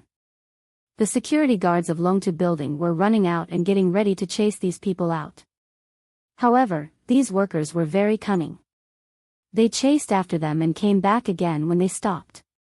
Both parties were playing hide and seek. The reporters who were waiting for the signing ceremony to begin in the hall got the news and came out to film this scene. Li Yun's heart skipped a beat. She finally realized that perhaps all natural disasters were man-made disasters. From the inexplicable series of collisions to the workers gathering to create trouble, it was all secretly planned by someone. Someone didn't want the three parties to cooperate and wanted to smear layers of dog sh*t on their faces. Chapter 524. Sir, may I know why all of you are gathered here? The reporter randomly pulled an old man for an interview and pointed the camera at his wrinkled face. We want an explanation. The old man said with a lisp, we are all workers from the Jiahua Electronics Factory. Jiahua Electronics Factory. The reporter was obviously stunned. He smiled and said, Sir, this is the Longtu building. Did you get the wrong place? We didn't get the wrong place. We are looking for Longtu Corporation. They were the ones who bought over the Jiahua Electronics Factory and used a fake contract to buy out all of us old workers.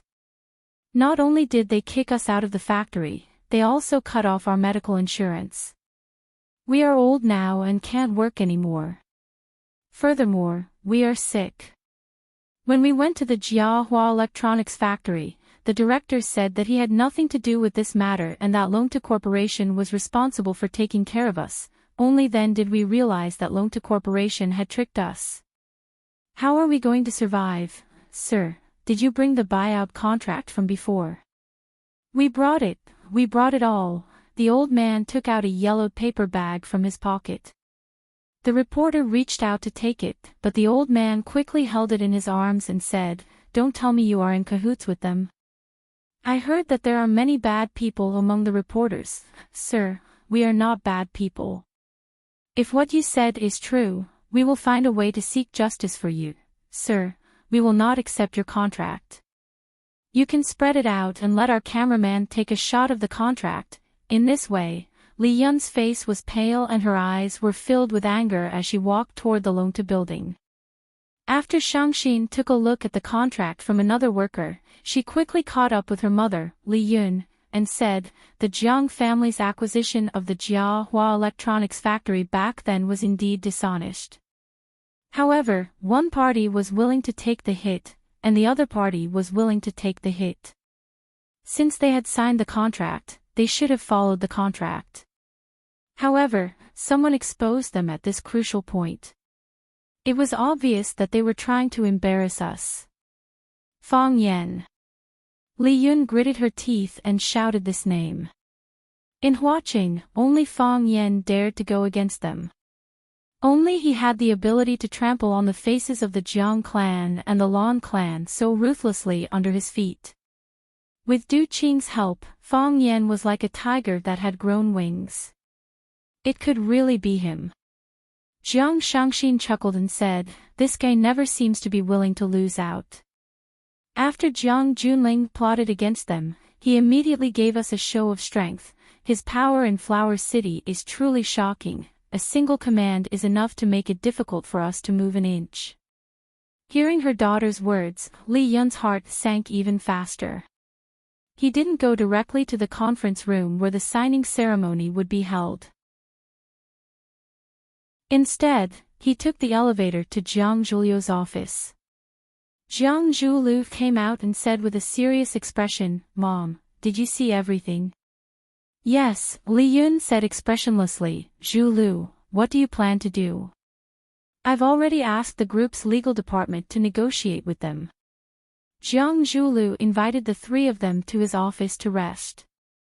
After the secretary served tea and left, Jiang Zhuliu said, "But for them to jump out at this time, they're definitely not here with good intentions.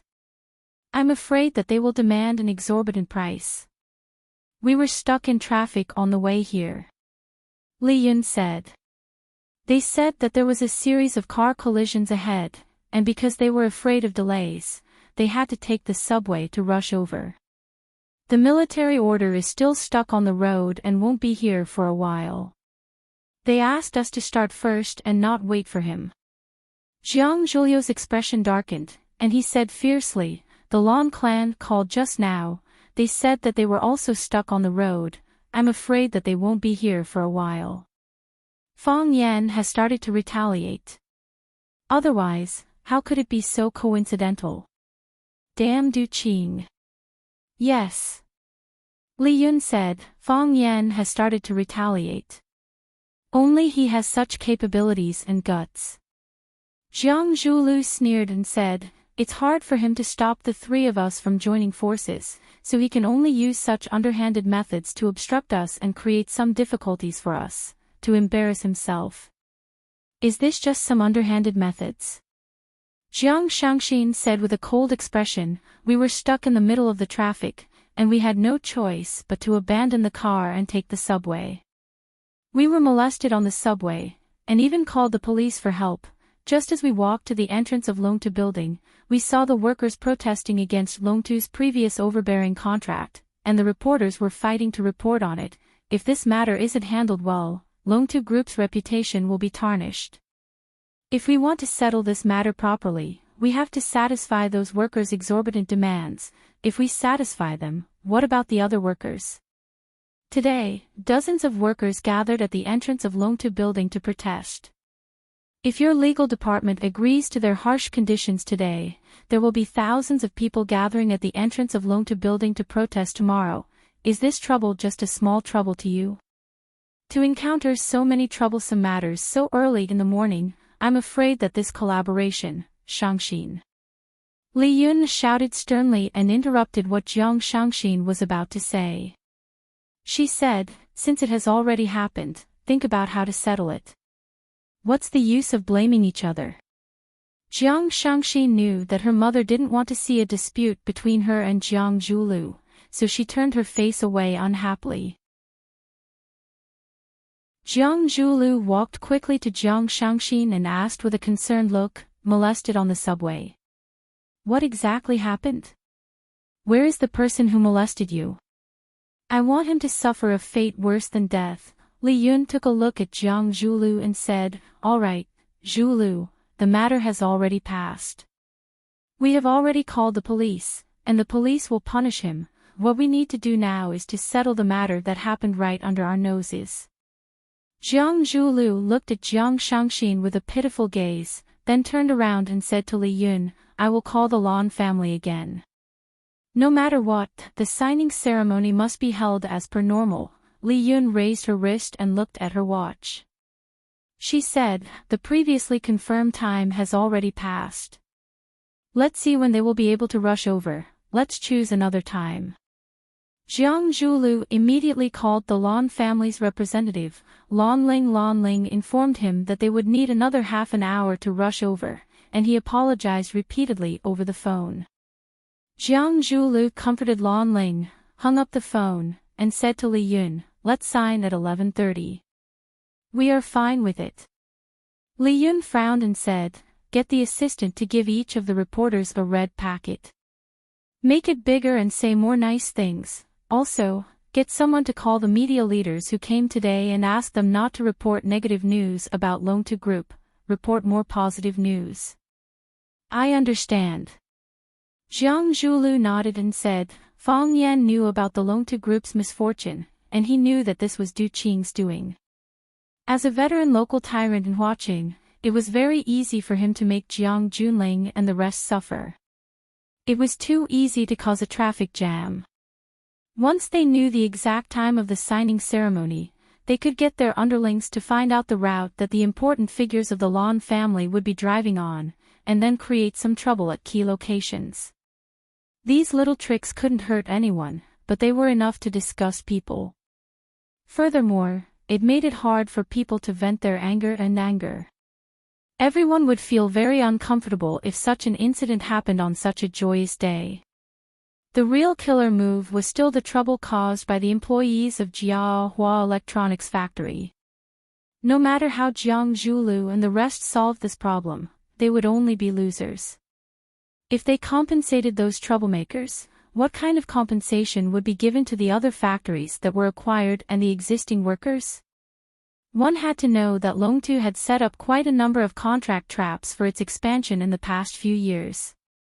Those workers couldn't see it themselves, but Fang Yan and Du Qing didn't mind stepping up to be angels who took pleasure in helping others. If they refused to compensate those troublemakers, the overwhelming news from the media would make them infamous. The sharpest tool to kill wasn't the knife, but the brain. Of course, most people couldn't use the second tool well. When Fang Yan drove back, he kept feeling that a car was following him. He turned east, and the car followed him. He turned west, and the car followed him. Fang Yan drove towards the Pearl River area. After parking the car by the Pearl River, he went straight to a tea house by the river. Shui Wuxia Tea House.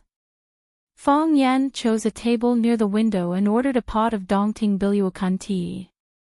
Not long after, a beautiful woman walked over, pulled out a chair, and sat opposite Fang Yan. The woman looked around and said with infinite grievance, "Aren't you supposed to treat me to a meal? I'm hungry, I can't drink tea. I promised someone that I would go back for a meal." Fang Yan said, "So I can only treat you to tea." Lu Chaoge. The woman chuckled. "I heard that you're living a comfortable life in Huaqing. You're even playing the game of keeping a mistress." Fang Yan held the teacup and drank the tea, saying, "My life is all right. If you think I'm a mistress, I'm indeed being kept in a mistress house." The woman giggled, her delicate red lips exuding a fatal charm. She played with her slightly curly hair with one finger, looked at Fang Yan sitting opposite her and said, "You really don't know your place. What kind of mistress are you? Lu Chaoge is the real mistress. You and Lu Chaoge flirting and watching, aren't you afraid that the Yi girl will be jealous?" Fang Yan thought about it, then said, "She won't be jealous." Liar. The woman sneered. "In this world, there are only women who don't love you. Which woman won't be jealous?"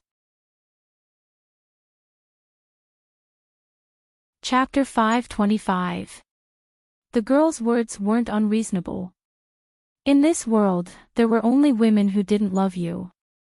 How could there be a woman who wouldn't be jealous?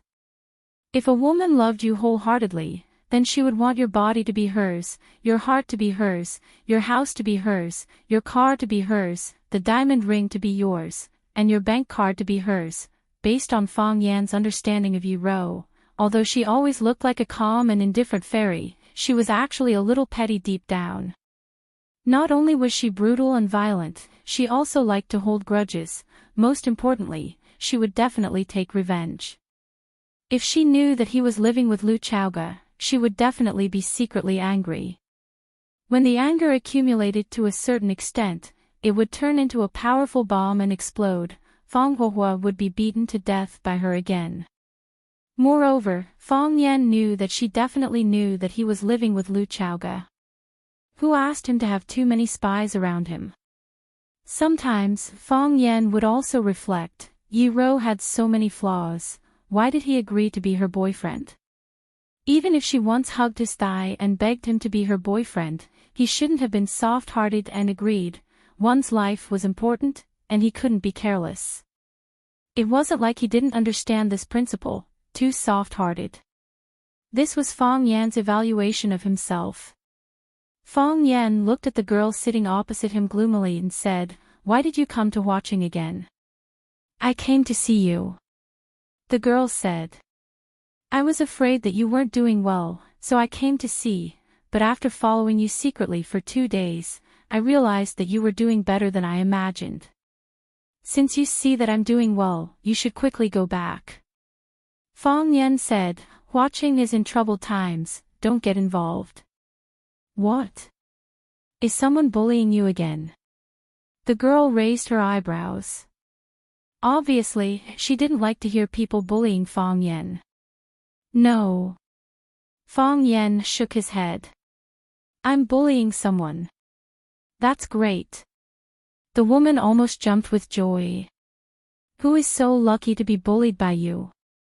"I like to bully people the most."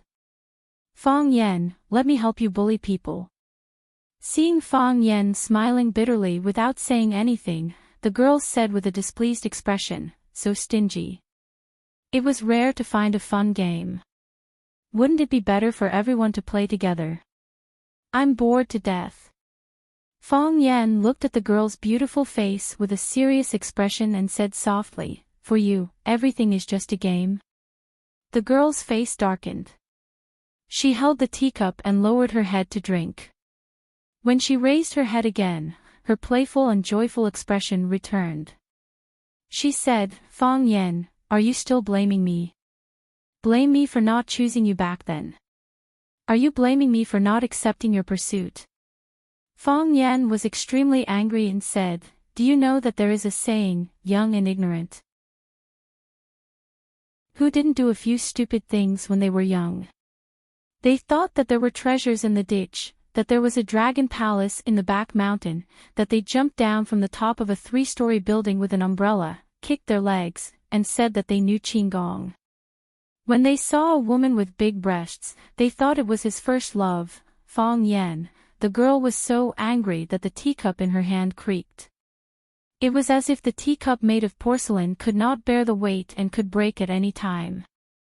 Fong Yan drank his tea calmly, not caring about the girl's angry attitude at all. The girl was angry for a while, put the teacup in her hand on the table, crossed her fingers, and looked at Fong Yan with a smile. She said, "Yi Ruru's breasts are not as big as mine, right?"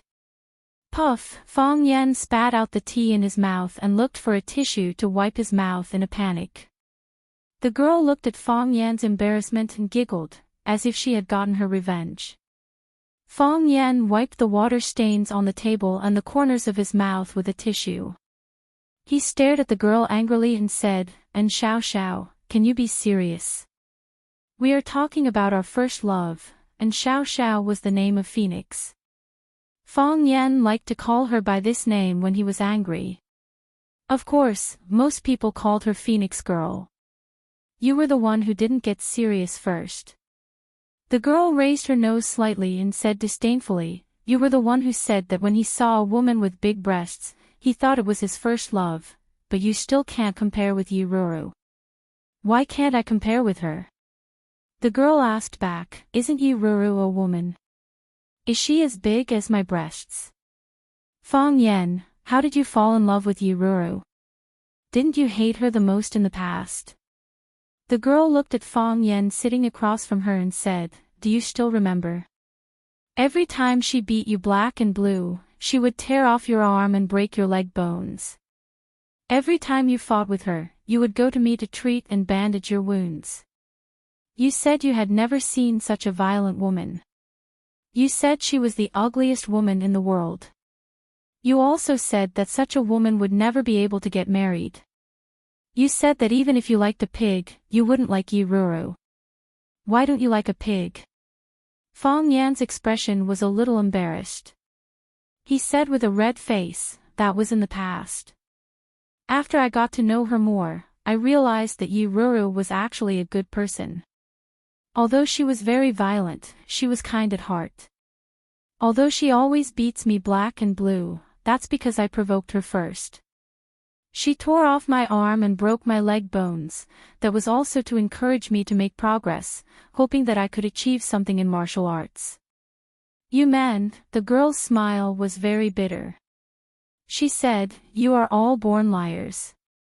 Fong Yan looked at the girl and said, "I didn't lie to you. When I liked you, I really liked you. How could he not really like her?" He tried to find reasons to meet her, racked his brains to please her, and his heart was bleeding when he saw her dating other boys. He thought about her when he ate, thought about her when he slept. The first thing he did when he opened his eyes was to ask her if she had a good sleep last night. The last thing he did before going to bed was to ask her to sleep early and not to stay up late. At that time, he liked her without any distractions. At that time, she was the sky and the whole world. "When you don't like me, you really don't like me anymore, right?" the girl asked. Fong Yan was silent. After a while, he looked at the girl and said with a smile, "You and Bai Xiu, aren't you good?" "Fong Yan, do you like Bai Xiu?" the girl asked. "No."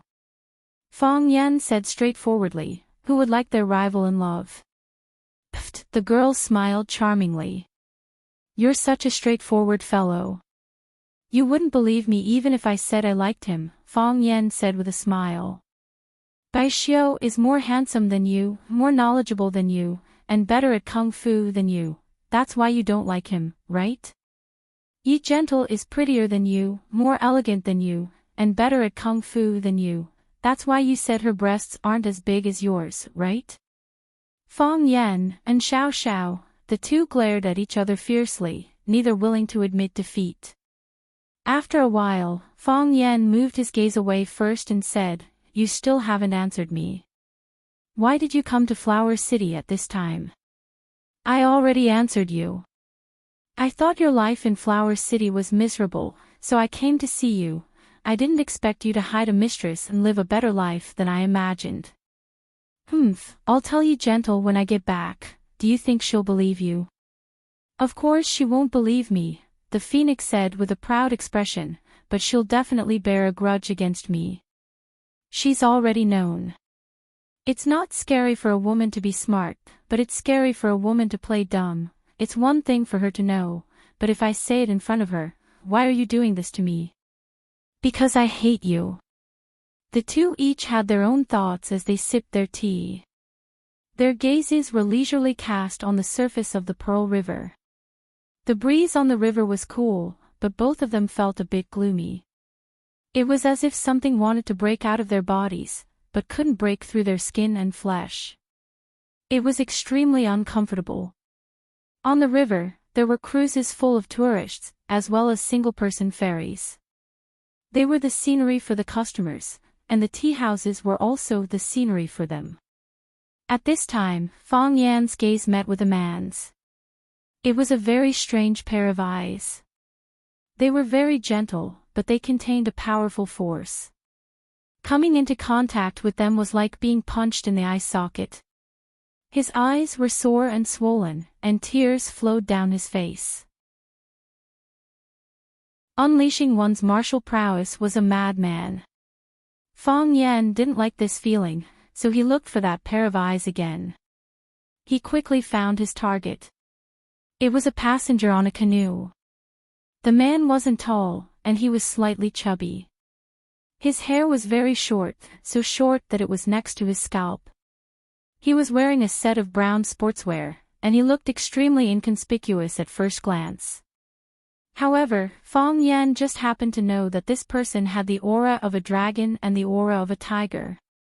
He was extremely aggressive. Fong Yan shifted his gaze again, which surprised the man. His eyes were locked on Fong Yan, and he once again swept over with his dignity. To his surprise, the aura of a murderous aura was like a stone sinking into the sea, and it didn't cause any waves. The young man sitting in the tea house was still looking at him calmly with a faint smile on his face, as if he was laughing at his useless efforts. Just as he was about to test it again, his eyes suddenly felt as if they were being pricked by a sharp needle.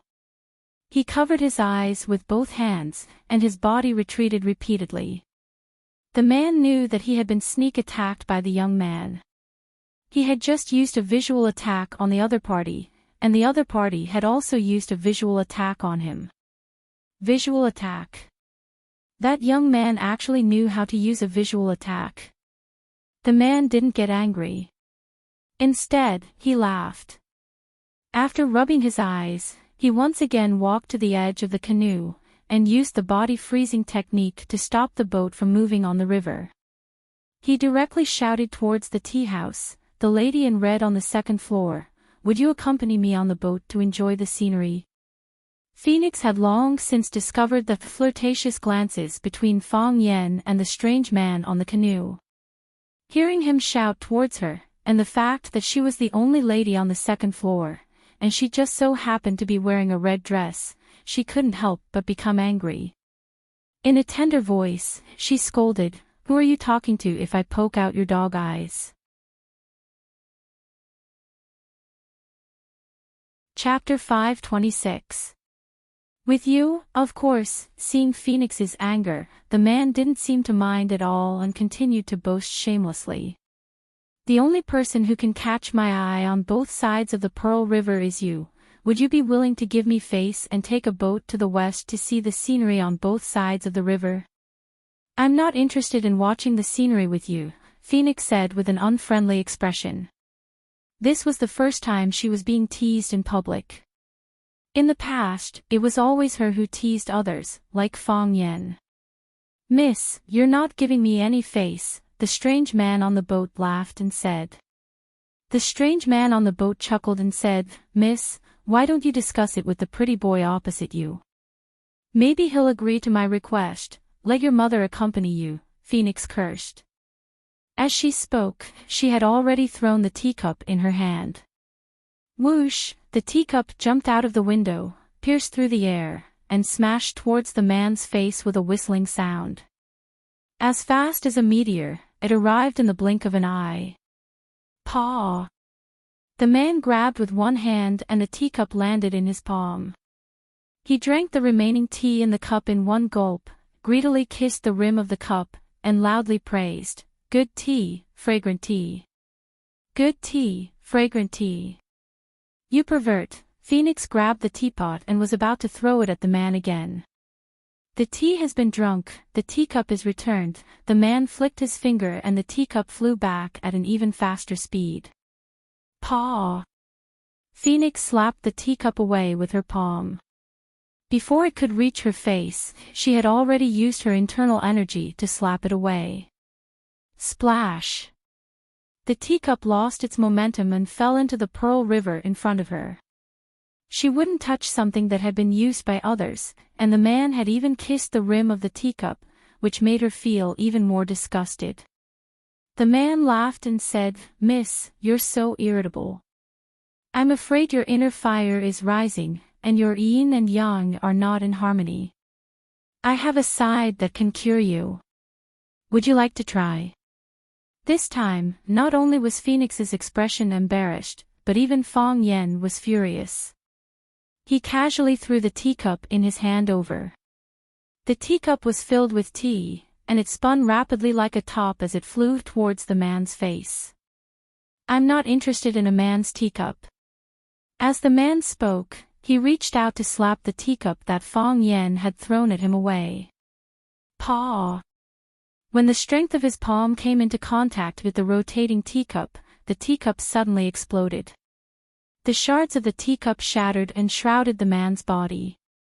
The tea in the teacup splashed everywhere, splashing all over the man's face and body. The man stood there in a daze for a long time, then burst out laughing. Beautiful. It was simply too beautiful. Whirlwind explosion, one whirlwind, one world. It is difficult for external forces to fuse, and it is difficult for external objects to enter. Touching it would break the balance and cause one's body to explode. I didn't expect to see an expert who can use whirlwind explosion on the Pearl River, the man shouted loudly. He shouted to Fong Yen in the tea house, "Brother, what's your name?" He had just called Fong Yen a gigolo, but now he was calling him brother in the blink of an eye. This man's moral integrity, it was so insignificant that it could be ignored. Fong Yen replied in a deep voice, "Don't call me brother." He was not willing to be brothers with others easily. Fong Yen. Are you brother Fong Yen from Swallow Docks Fong Tai Chi? Fong Yan's eyes turned cold, and he said, "That's me." No wonder. The man praised and said, "It's said that Fong Tai Chi has a successor and is the rising star of the Tai Chi branch. Seeing you today, it really lives up to its reputation. Who are you?" Fong Yan asked loudly. Fong Yan had no impression of this man at all, but the man clearly knew his identity. This was a very bad feeling, and it also made him feel insecure, as if he was being coveted. "Ho Zhendong," the man replied loudly, "my friends who have met me call me martial arts fanatic." Martial arts fanatic. Fong Yan was stunned. This ordinary-looking middle-aged man with a wretched manner was martial arts fanatic, one of Hua Xiao's 7 fanatics. Fong Yan felt as if his faith had collapsed. Music fanatic, who could make his Tai Chi heart resonate strongly and cause his clothes to explode, was a godlike character that he could never forget. Why did martial arts fanatic, who was as famous as music fanatic, look like a tragic tram fanatic? How could such a person be chosen as one of Hua Xiao's 7 fanatics? Did someone in the organizing committee accept a red packet from him? Martial arts fanatic. Phoenix was also a member of the pugilistic world. Perhaps she did not know the name Ho Zhendong, but the title of martial arts fanatic was so impressive that very few people did not know it. Martial arts fanatic of Hua Xiao's 7 fanatics? Why is he in Huaqing? Why is he, like this? As expected, Phoenix and Fong Yen felt the same way. How could such a person be called martial arts fanatic? Was there not a single member of the 7 Fanatics Appearance Association? In their minds, a martial arts fanatic should have a jade-like face, shoulder-length hair, serious in speech and manner, and have the demeanor of an immortal. It's fine when he doesn't move, but when he does, the earth will shake. Fong Yan also felt like the earth was shaking, but it was because of the martial arts fanatic's image and the way he teased the girl just now. He might be a fake, Fong Yan whispered. Fong Yan's voice was very soft, but the martial arts fanatic heard it. Ho Zhendong shouted, "Ignorant brat, who dares to fake the title of martial arts fanatic? Aren't you afraid that I'll fight him to the death?"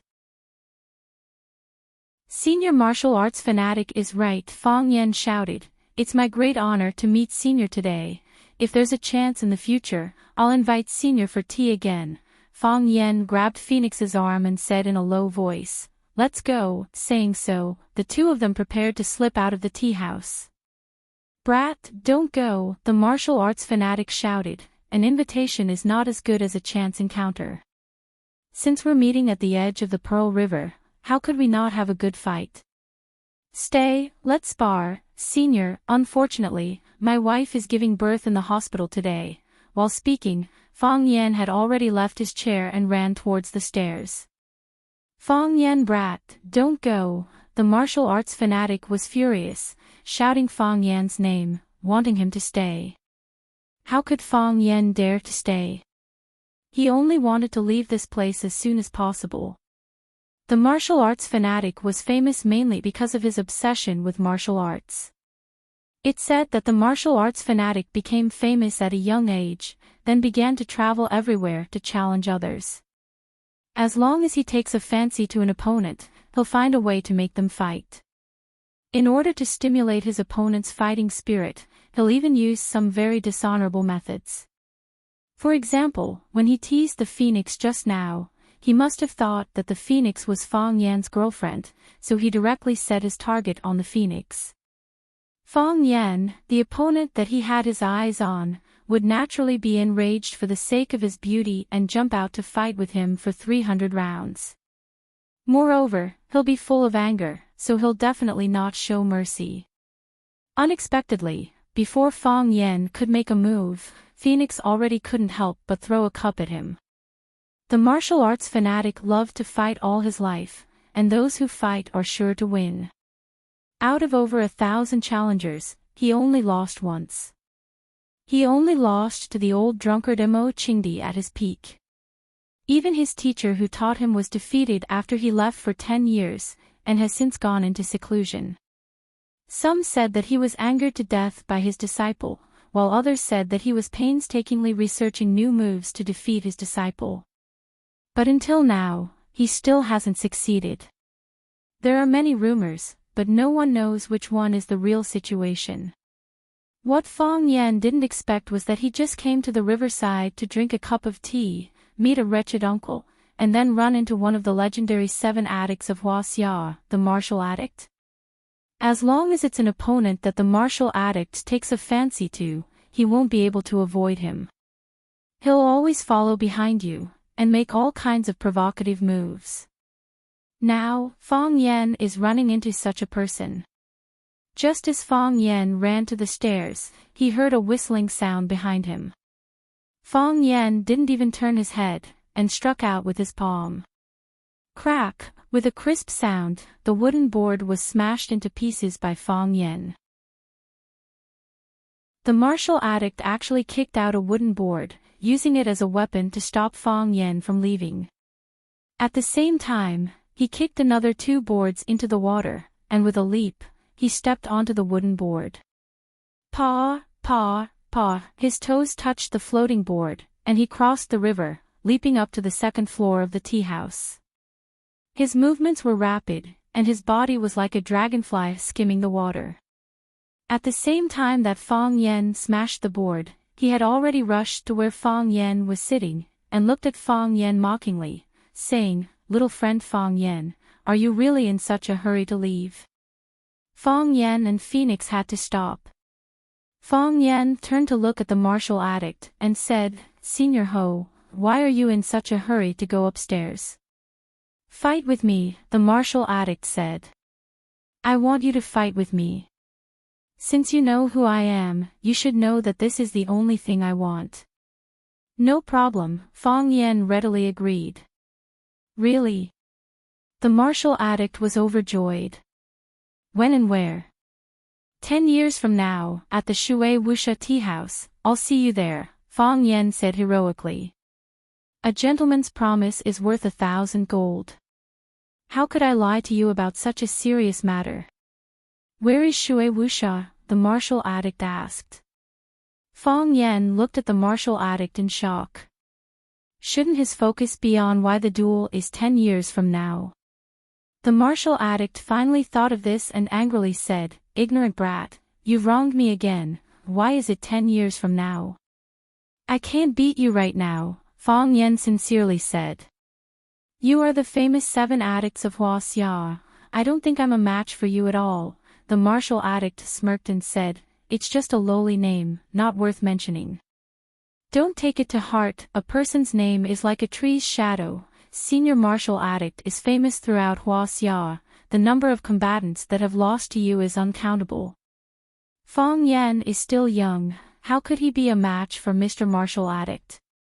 "Not only am I not a match for you, I don't even have the qualifications to fight against you." Fong Yan looked at the martial addict with a face full of respect, as if flattery was free of charge. However, a soldier who doesn't want to be a general is not a good soldier, and a warrior who doesn't want to defeat the martial addict is not a good warrior. "Mr. Martial Addict, although you are very powerful, although I respect and admire you, 10 years from now, right here, right now, I, Fong Yan, will challenge you again." After saying that, Fong Yan angrily turned around. An impassioned expression that said he would take revenge one day. Chapter 527. The mountains are high and the rivers are long. Let's meet again in 10 years. When Fong Yan turned to leave, he didn't forget to give Phoenix a reminder with his eyes. Hurry up, don't let this idiot turn around. Phoenix was also a clever person, and she had worked together with Fong Yan for many years, so she naturally understood what he meant. She stared at the martial addict with disdain and said, "The river flows east for 30 years, and the river flows west for 30 years. Don't bully the young for being poor." 10 years later, Fong Yan will definitely get revenge here and defeat the martial addict.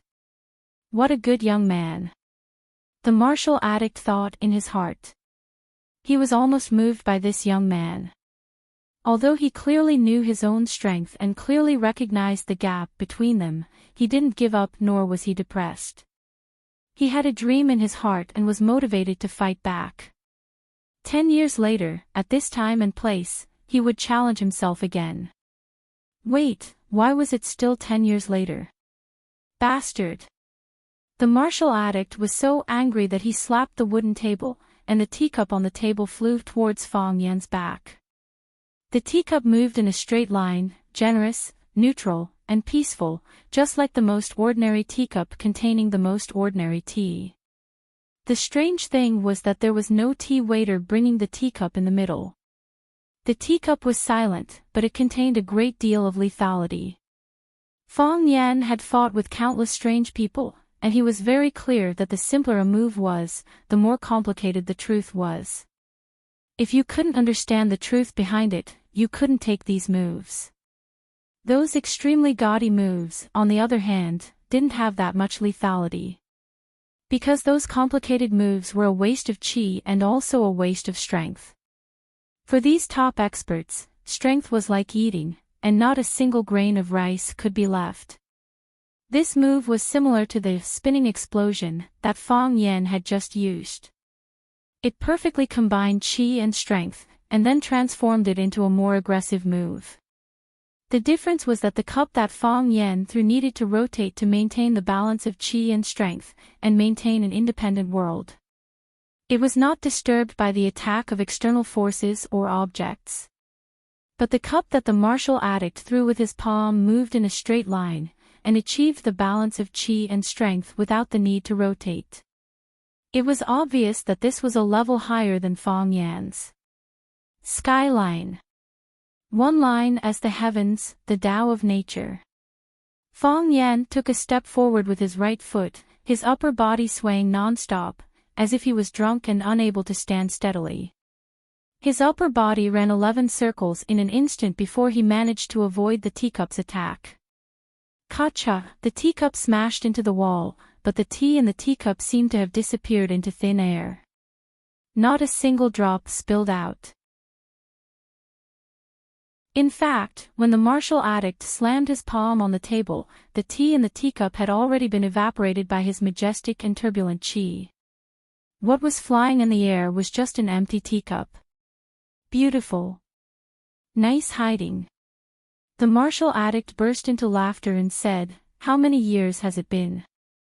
It's rare to see such an eye-catching young opponent." Of his previous opponents, some were too old, and some were too young. The old man's fists were loose and his chi was weak. He couldn't stand a prolonged battle. The young punches were short of breath, and it was difficult for them to form any form of power. It's really boring. Little brother Fong Yan, what was the name of the move you used just now? Was it Drunken Crane Riding the Wind? This was the Drunken Crane Riding the Wind created by Azure Dragon Mo Qingdi after he was crippled. The martial fanatic was also a weirdo. When he was annoyed or angry, he would open his mouth and call you ignorant kid or pretty boy. However, when you performed a martial art move that made his eyes light up, he would immediately change the way he addressed you as brother. It was Drunken Crane Riding the Wind. Fong Yan answered truthfully. What a heaven-sent genius. He really is a genius. The martial addict said with a face full of regret, "Hua Xia, Azure Dragon Mo Qingdi, how glorious and dazzling he was back then, I painstakingly chased after him for 3 months and 17 days, and finally got the chance to fight him by the Qingming Lake. After exchanging 3 punches, I used my spear. The first spear, he only used 1 spear and broke 29 strands of my hair. I saved that strand of hair and carefully counted it. The martial addict fondled the green skin on his head with nostalgia and said, I used to be like Enchanting. I also had long hair. If a martial artist doesn't have long hair, what kind of heroic spirit is there? Do you know why I cut my hair so short now? It's because I was worried that I would meet an expert like Enchanting again and have my hair cut off again. What a pity, what a pity, the Azure Dragon met the Divine Dragon. In the battle between the 2 dragons, the Azure Dragon's tendons were destroyed and his cultivation was crippled. Even the heavens are jealous of geniuses. All these years, I've challenged people everywhere and trained hard, all for the sake of one day fighting with the Azure Dragon again and erasing the shame of losing my hair. I'm afraid I won't have the chance to fight with the Azure Dragon, but I did meet the Azure Dragon's disciple. This can be considered a fortunate event. Fang Yan was so scared that he quickly explained, Senior Martial Addict, don't misunderstand, me and the old drunkard. You see, I've always called him the old drunkard out of habit. I've never called him the Azure Dragon or Enchanting before. The old drunkard isn't my master, and I'm not his disciple. We're actually of the same generation. He's my grandfather's eldest disciple, and I'm my grandfather's youngest disciple. We're brothers. If you don't believe me, you can go to the inner river and ask around to see if I'm lying to you. The martial addict laughed as he looked at Fang Yan, saying, You're such a slippery brat. If I wasn't careful, I would have fallen into your trap. You think I'll let you go just because you say you're not my disciple? I'm just a martial addict. It's not that I'm not clear-headed, master and disciple, or fellow apprentice. As long as you learn Enchanting's drunken crane rides the wind, and coincidentally use his technique to break my one-line heaven, then we'll have a good fight. Fang Yan helplessly looked at the martial addict, asking, Can't we not fight? No, I'll admit defeat, okay? You can't either, the martial addict said. If every opponent I challenge admits defeat, would there still be any fights in life? Would there still be any joy in living? This guy's a bastard, Fang Yan secretly thought to himself. How good would it be to be safe and painless? Why must I fight to the death with others? If I beat someone to death or cripple them, wouldn't I feel guilty and guilty? If I'm beaten to death or crippled, or worse, I might even be beaten to disfigurement, wouldn't that be a death grudge? Wouldn't my children and grandchildren have to think of ways to avenge me? I really don't want to fight against Senior Martial Addict, and I know I'm no match for Senior Martial Addict.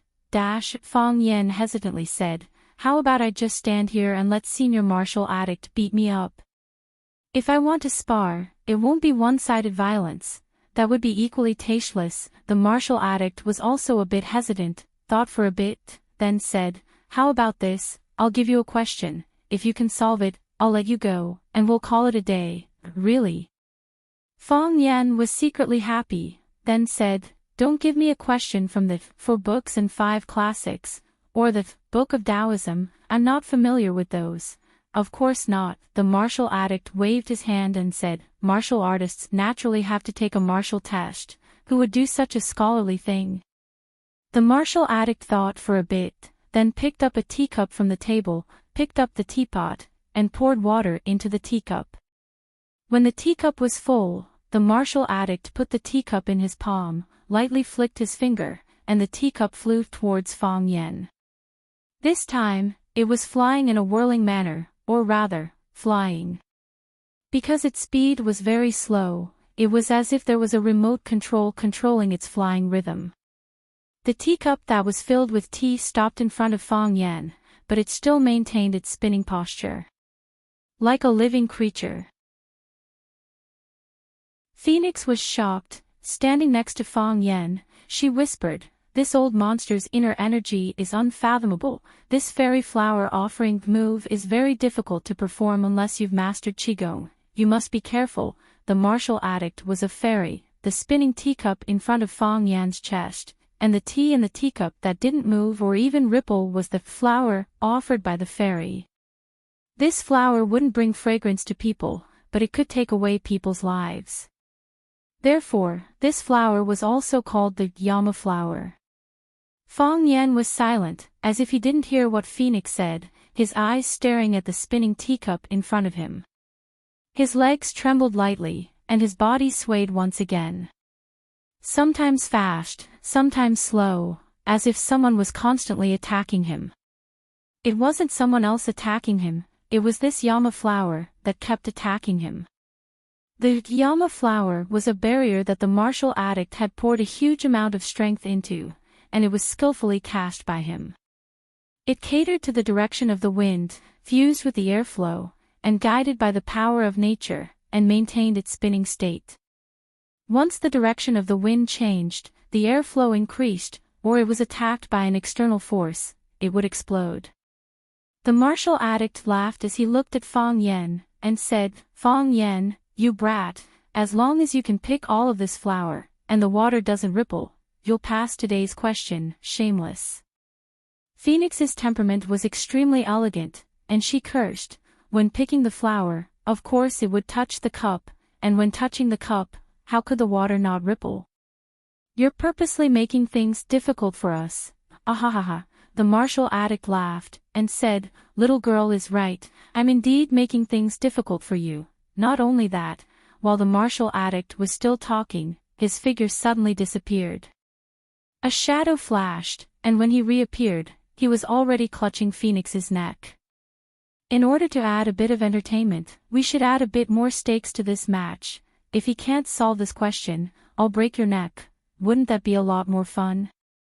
Phoenix's face turned purplish red, reaching out to pull the martial addict's hand away. But the martial addict didn't budge at all, his fingers exerted a bit of force, and all of her strength was drained away. "Fong Yan brat, don't disappoint me," the martial addict smirked, and said, "Pick this Yama flower, or watch her die, dash." Chapter 528. Crazy because of love, crazy because of love. In order to force others to spar with him, he did not hesitate to kidnap a hostage, something that did not match his identity at all. This kind of martial fanatic, one of the 7 fanatics of Hua Xia, was truly shameful. Phoenix's pretty little face turned purplish red. Her body was powerless and stopped struggling, as if she had resigned herself to being controlled by the martial fanatic to threaten Fong Yan. She came from a wealthy family. When had she ever suffered such grievances? When had she ever suffered such torment? Her eyes fiercely and angrily glared at the martial fanatic. She did not shrink back because her life was in the hands of others. Her mouth could not speak, but her eyes had already expressed all of her emotions. "Little girl, don't be angry with me," the martial fanatic looked at Phoenix with a smile and said, "I am doing this for the good of your little lover. If he can break this fairy flower offering, his cultivation will once again advance. At that time, you will also benefit. At that time, you will thank me, this old monster." Phoenix had just cursed the martial fanatic for being an old monster in a low voice. It turned out that the martial fanatic had already heard it. Now that he threw it back at Phoenix, Phoenix did not even have the chance to defend herself, who told her to have her throat grabbed. The martial fanatic made his move, and Phoenix was captured. All of these things happened in the time it takes for a normal person to blink their eyes. Fong Yan turned a deaf ear to everything around him, as if he did not notice that Phoenix was in danger. His body was still swaying back and forth, left and right in an irregular manner. The heart of Tai Chi naturally rotated, and the Tai Chi domain fully unfolded.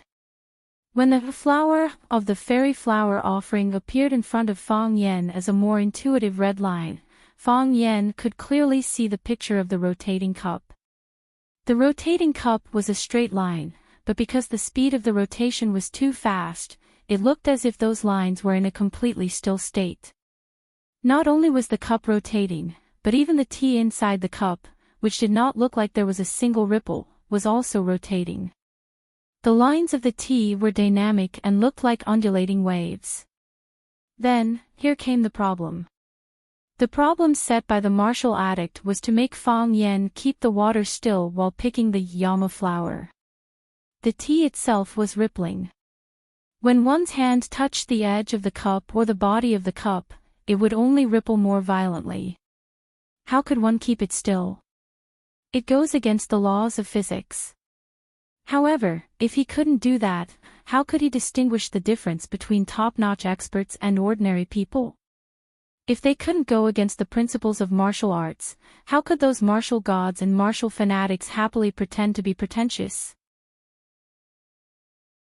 Fang Yan was now faced with such a difficult problem. Fang Yan stared at the spinning teacup without blinking, his fingers itching to move.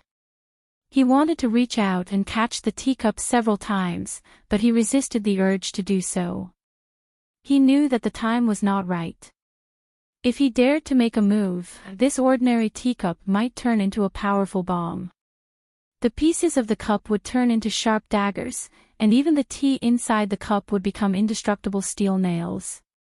It was just like the spinning explosion that Fang Yan had just used on the martial addict. The difference was that this fairy flower was more lethal. Wonderful. Fang Yan had to praise the martial addict's skills in his heart.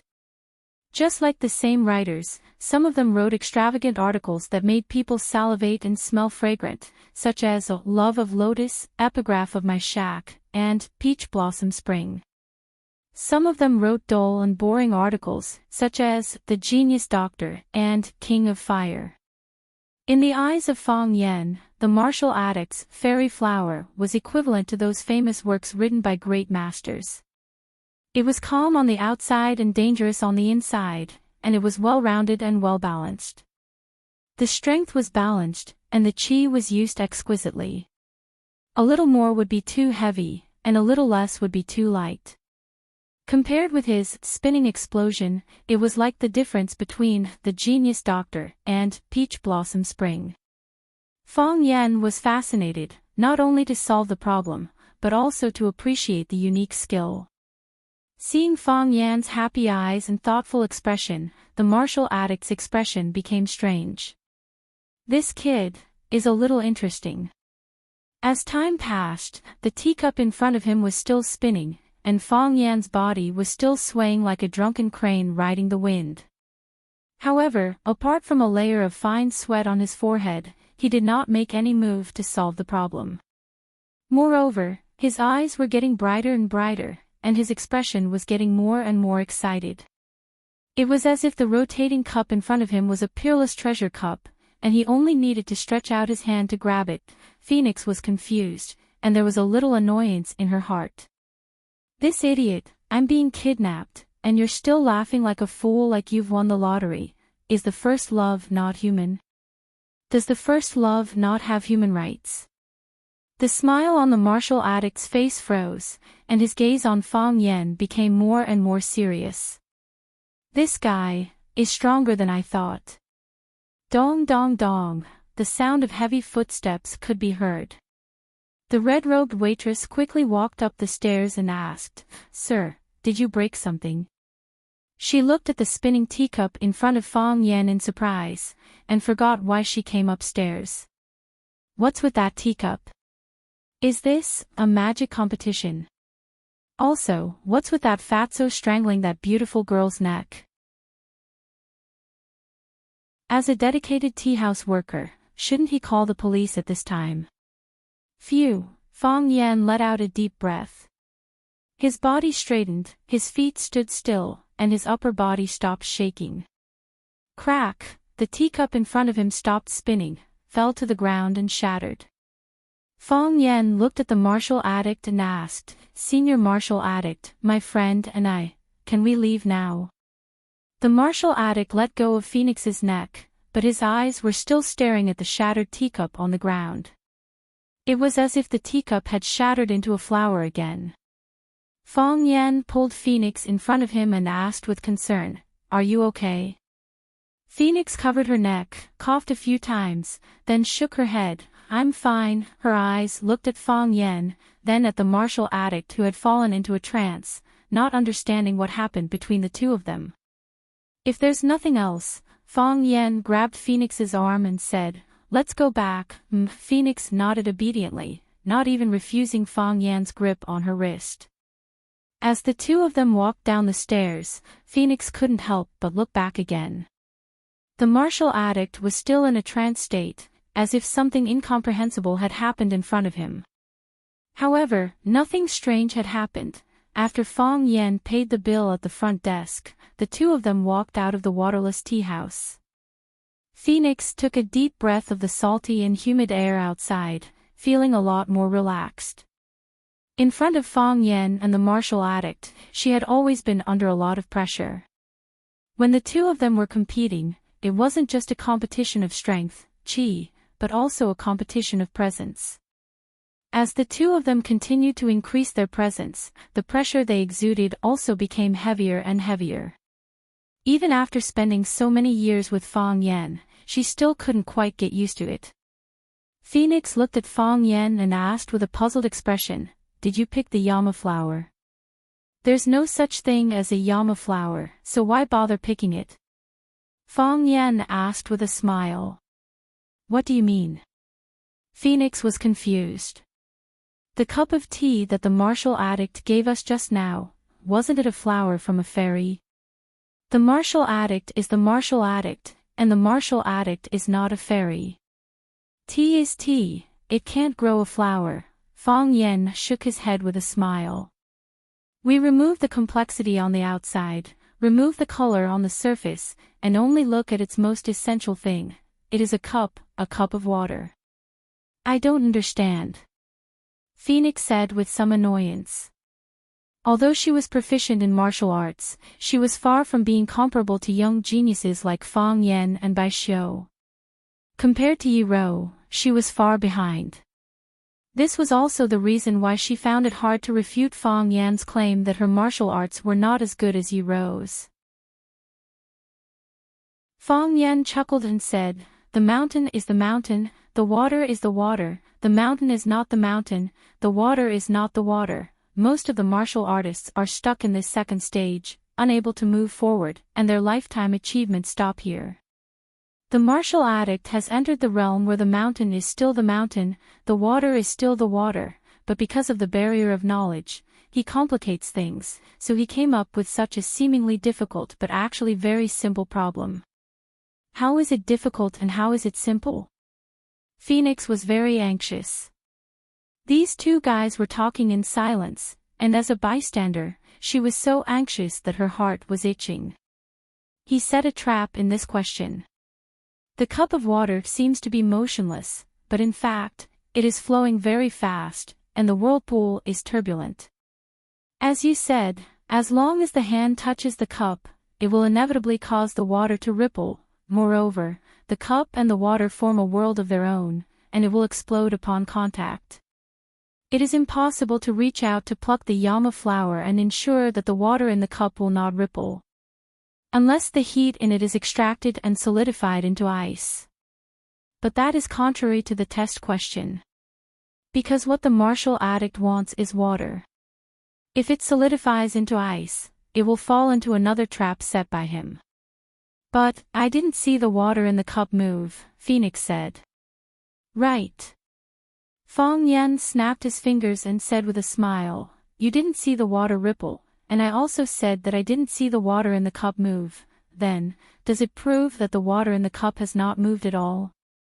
Phoenix's eyes lit up and said, so, even the martial addict can't prove that the water in the cup has always been flowing. If he wanted to prove this, he would have to remove the force and skill that he attached to the cup. That way, even if the water is shaking, it can be said that the martial addict himself caused the water to ripple. Fong Yan nodded and said, moreover, the cup continued to spin in front of me, not falling or breaking, and I used the drunken crane rides the wind to find its resonance frequency. The cup itself is already under my control, accepting my guidance. Since the fairy's flower is already in my hand, why would I need to pick it? So, you don't need to do anything, and you have already completed this test question. Because this question has no solution, so I don't need to solve it at all. Fong Yan said with a smile.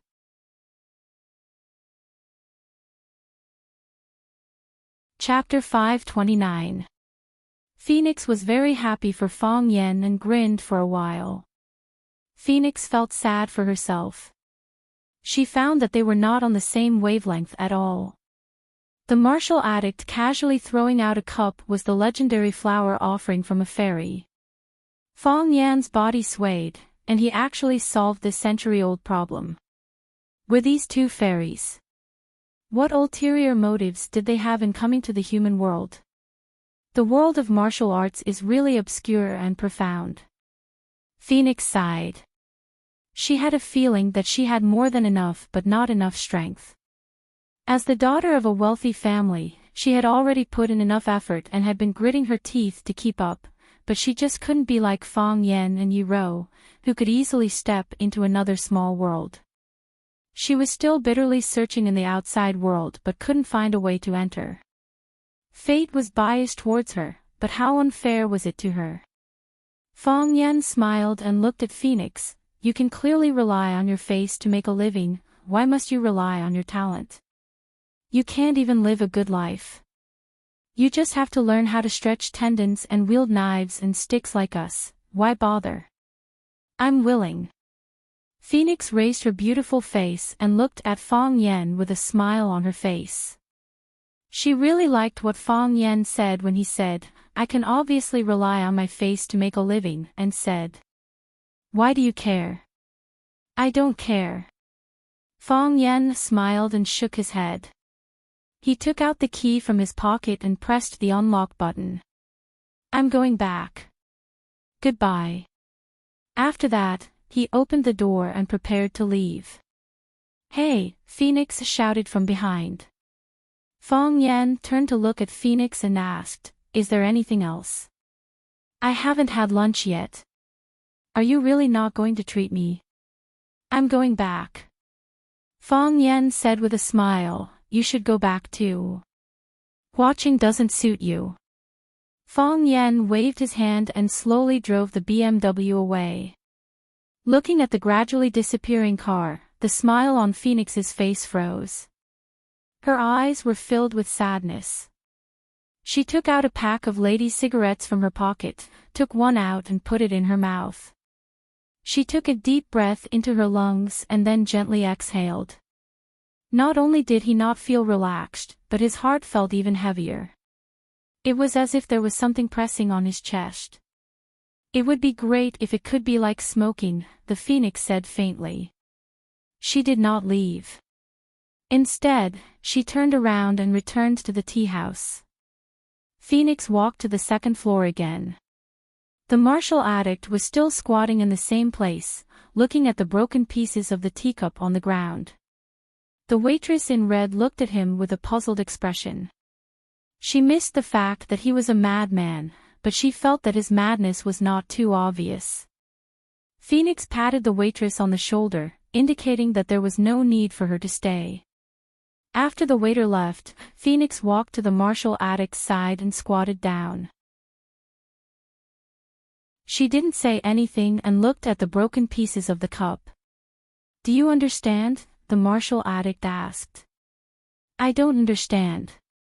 Phoenix shook her head. What about you? Understand. I understand now, the martial addict said excitedly. Everyone in the world thinks that there are 3 realms in martial arts. A mountain is a mountain, a water is water, a mountain isn't a mountain, a water isn't water, a mountain is still a mountain, and a water is still water, but there's actually a 4th realm above these 3 realms. That was don't look. Don't look at the mountain, don't look at the water, sit and look at your heart. Whatever your heart thinks, that's what it thinks. Whatever your heart sees, that's what it sees. We always use our eyes, trying our best to see everything as clearly as possible. But that's not the case. The heart is the purest eye.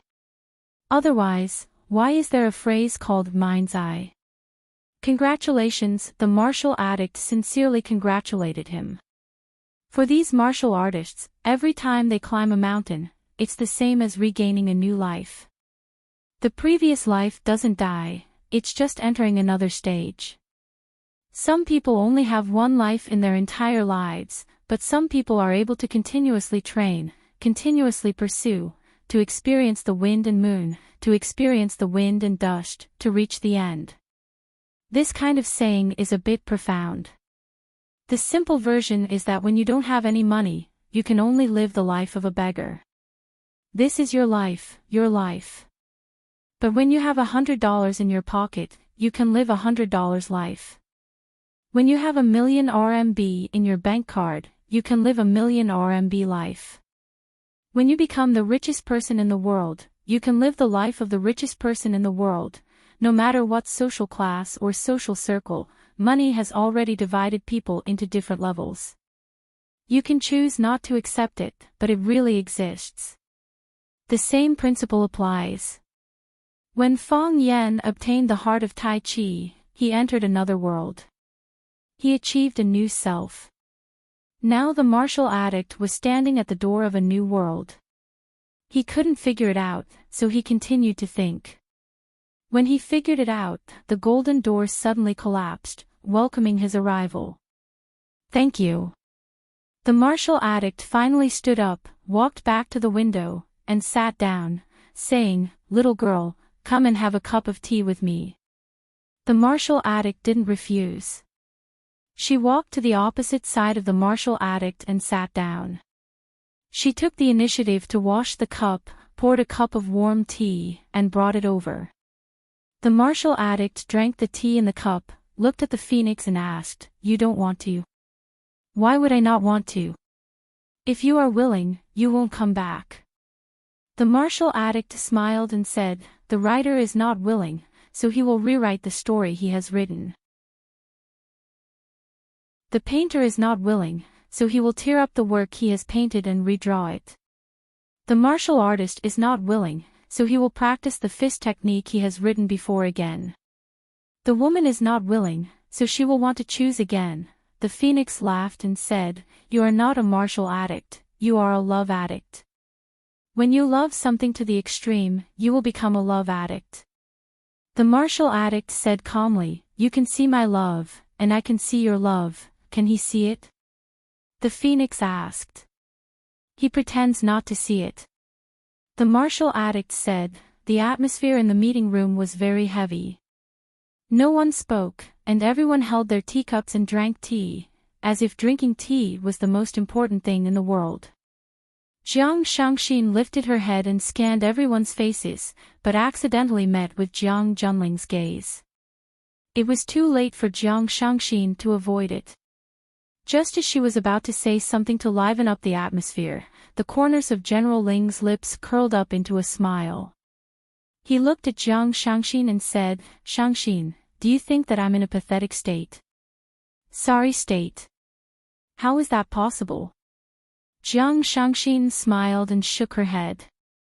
"Brother is still the most handsome and brilliant brother in my heart. Yes, I am in a sorry state." Jiang Junling sighed and said, "The appearance this time was not glorious. They wanted to create some trouble for us, and it was really hard for us to avoid it. With the help of Du Qing, the local tyrant who has been in watching for many years, Feng Yan is like a tiger that has grown wings. It's not just disgraceful. We have been slapped in the face," Lon Ling said with a gloomy face. He left the house at 9:20 a.m. to attend the signing ceremony. It should have taken him only 30 minutes, but he took 2.5 hours to get there.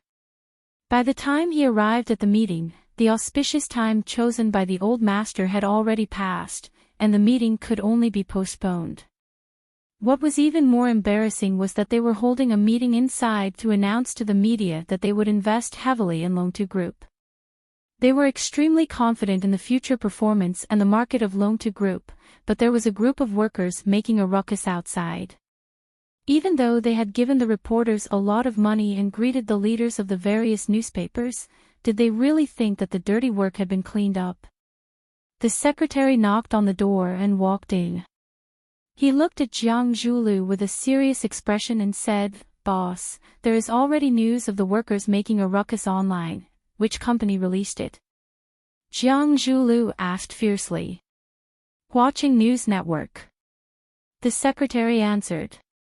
"Let the Public Relations Department be in charge of this matter and get them to delete the post. I will not allow any news that is unfavorable to us to appear on the internet." Jiang Zhulu seemed to be in a bad mood. His tone was very harsh, and he was suppressing his anger. "Forget it." Jiang Junling waved his hand and said with a smile, "Zhulu, since they have created such a huge ruckus, how could they not have a backup plan? We can bribe some reporters, but we can't bribe all of them. Some of the media will give us face, but not all of them. If we don't let them release it, they will release it themselves. It can't be stopped. If we don't do something, I'm afraid that there will be reports about this matter everywhere, and our activities today will become a scandal." Jiang Zhulio's expression softened a little as he said, "The Jiang family and the Lan family invested heavily in Longtu, but we didn't solve the problem of the old employees' insurance. Isn't this pushing us, Longtu, to the opposite side of the people? Since we can't stop it, then let's do it properly. If they scold us for not doing a good job, we can just correct it. Get your public relations department to come up with an emergency public relations plan and send it to the meeting room for everyone to discuss. Since Fang Yan has already ignited the flames of war, we naturally have to meet him with our weapons.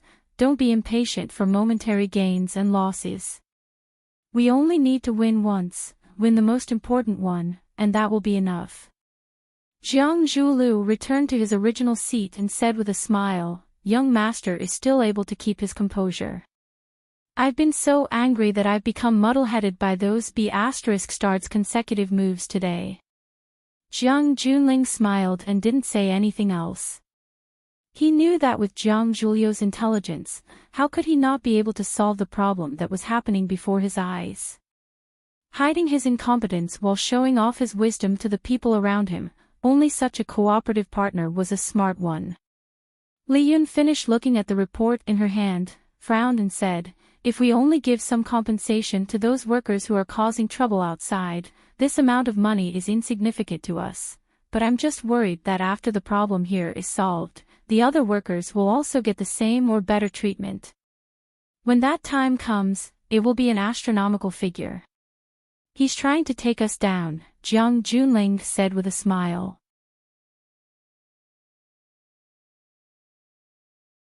Chapter 530. Eldest young master, do you have any good ideas? Li Yun looked at Jiang Junling and asked. "No." Jiang Junling shook his head. His gentle gaze swept across everyone's faces. He smiled and said, "I want to let everyone make a choice. If you want a reputation, you have to spend a lot of money. If you can't bear to spend money, you won't have a good reputation. What do you choose?" Everyone was silent for a while.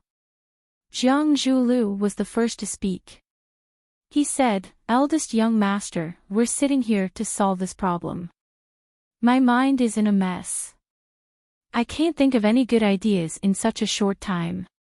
Why don't you give us an idea? Whether it's to abandon our reputation or spend money, we'll listen to eldest young master's decision." "That's true." Li Yun nodded in agreement. She was in charge of the general's businesses. Jiang Junling had more decision-making power than her. Since that was the case, why not give out the favor earlier? Who didn't know how to say beautiful words? "Eldest young master, please organize our thoughts and unite our opinions. If we're going to spend money, we'll spend money together." Lan Ling couldn't express her opinion so readily. She said, "I'll send back everyone's opinions. However, after what happened today, I think the Lan clan has a reason to advance and retreat together with everyone. That Fang Yan has gone too far. Huaqing can't allow such a ruffian to ride roughshod over us." Jiang Junling's gaze turned to Lan Ling. He said respectfully, "Uncle Lan, don't take these small things to heart. It's just a game of cards. Winning or losing is a matter of course. This time, I didn't think it through. I didn't expect them to make a move on this matter. It's my fault that Uncle Lon was wronged. However, if he stabbed us, we'll just return the favor. We can't hurt ourselves because we're angry. Lon Ling was very pleased with Jiang Junling's respectful attitude and comforting words. A smile finally appeared on her face. She said, "Looks like Junling already has a way to deal with this. Although Uncle Lon is slightly older than all of you, his brain really isn't as fast as you youngsters. Junling, tell us, how should we play with them?" "Throw money," Jiang Junling said calmly. It was as if the people behind him could easily solve the problem by throwing out 30 to 500 yuan after he finished speaking. Not only do we have to satisfy all the demands of the troublemakers, but we also have to satisfy the demands of all the other Longtu factory workers. We have to raise the welfare of the workers to an unprecedented height. Either you don't do it, or you do it. If you do it, then you have to be number one in watching.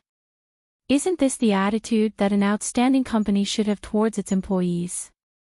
Li Yun was shocked, and said in a low voice, "Military order, this way, we will have to spend 300% more funds on the original foundation. If you want to increase the welfare of the nearly 10,000 employees in Longtu, I'm afraid that it will be an astronomical figure." Jiang Junling smiled but did not reply. He looked at Lon Ling and said, "Uncle Lon, can the Lon clan's enterprise be in line with Longtu's?" Lon Ling's expression was solemn, and he said, "I can try my best to fight for it. You know, the Lon clan is not decided by me alone, unless the old master makes a decision. However, military order, since you have made such a decision, you must have your reasons. Is it just to gain the reputation of being a good entrepreneur? If that's the case, the price we have to pay is really too high. Running a business is not about viciousness. It still depends on whether there are benefits or not. Isn't that right?" Jiang Junling nodded and said, "When we finish this matter, we will be number one in Huaqing, the model of outstanding enterprises in the whole of Huaqing and even the whole country. At that time, we should stand up and admit the mistakes in our work, and call on the entrepreneurs in Huaqing and even the whole country to respect their employees, improve the welfare of their employees, and put the interests of their employees first." Li Yun's eyes lit up, and her face was full of joy as she said, "In that case, all the enterprises in Huaqing will have to look up to our Longtu. The Lu clan, which is close to Fang Yan, and Du Qing's Green Cloud Group are no exception. Even Lu Chaoga's Chaoyan technology will not be able to avoid it. If they do not look up to our standards, their companies will be unstable internally, and employees will leave. At that time, a large number of talents will re-enter our Longtu. Longtu will once again become number one in Huaqing. The influence of being number one in society will be huge, and so will the benefits. There's also the most important use." Jiang Zhulio's eyes shone brightly, and he said, "When the time comes, we will release the news that the Longtu Group was forced by Fang Yan and Du Qing to take such measures. In that case, think about it, how many people will see Fang Yan as a thorn in their side?" "Wonderful." Lon Ling slapped her thigh and shouted, "We have taken all the good reputations, but Fang Yan and Du Qing have become the rats on the street that everyone wants to beat up.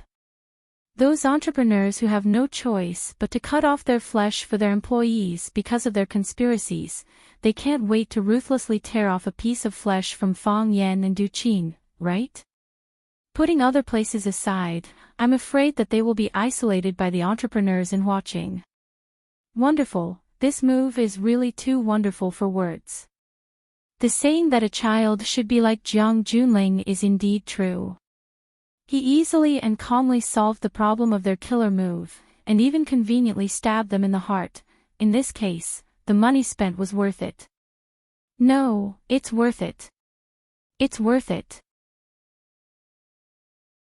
I can guarantee you right now that the Lan clan will throw away this sum of money. Jiang Shangxin also looked at Jiang Junling with a face full of astonishment. She thought to herself, this man is indeed very scheming. Fang Yan and Du Qing worked together to set up such a situation that was bound to be damaged, but it was solved by him with just a few words. At the same time that he solved the problem, he pushed Fang Yan and Du Qing to the opposite side of all the entrepreneurs in Huaqing. If Fang Yan and Du Qing hadn't exposed these matters, how would they have lost so much money? If Fang Yan knew about Jiang Junling's counterattack, what kind of reaction would he have? These two outstanding figures of the younger generation would use Huaqing as the battlefield, each displaying their unique skills and methods. What kind of dazzling sparks would there be when they collided? It was really exciting. Jiang Shangxin suddenly realized that she actually didn't hate Fang Yan at all. She also couldn't hate Fang Yan. Furthermore, deep down in her heart, she still hoped that he would be able to win this battle. Jiang Junling didn't feel happy because of everyone's praises. The smile on his face gradually disappeared, and he looked at everyone present with an extremely serious gaze. He said, since no one has any objections, then we have to execute it as soon as possible. Let's start from solving the problem of those laid-off workers downstairs. Don't waste a single second. Li Yun looked at Jiang Junling and asked, eldest young master, what are you worried about? I'm worried that someone is ahead of us. Jiang Junling sighed softly and said. Fang Yan didn't treat Phoenix to a meal. Instead, he came back to accompany Lu Chaoge for a meal. By the time he drove back, Lu Chaoge had already prepared the food. 4 dishes and a soup were the standard 3 meals for the two of them during this period of time. Fang Yan said a little reproachfully, why are you cooking again? Your hand hasn't recovered yet, it'll be terrible if it gets wet. Why don't you get the nanny to cook in the future? No need. Lu Chaoge rejected and said, I'm afraid that the dishes they cook won't be to your liking. Moreover, my hand has basically recovered, it won't be a problem as long as I'm careful.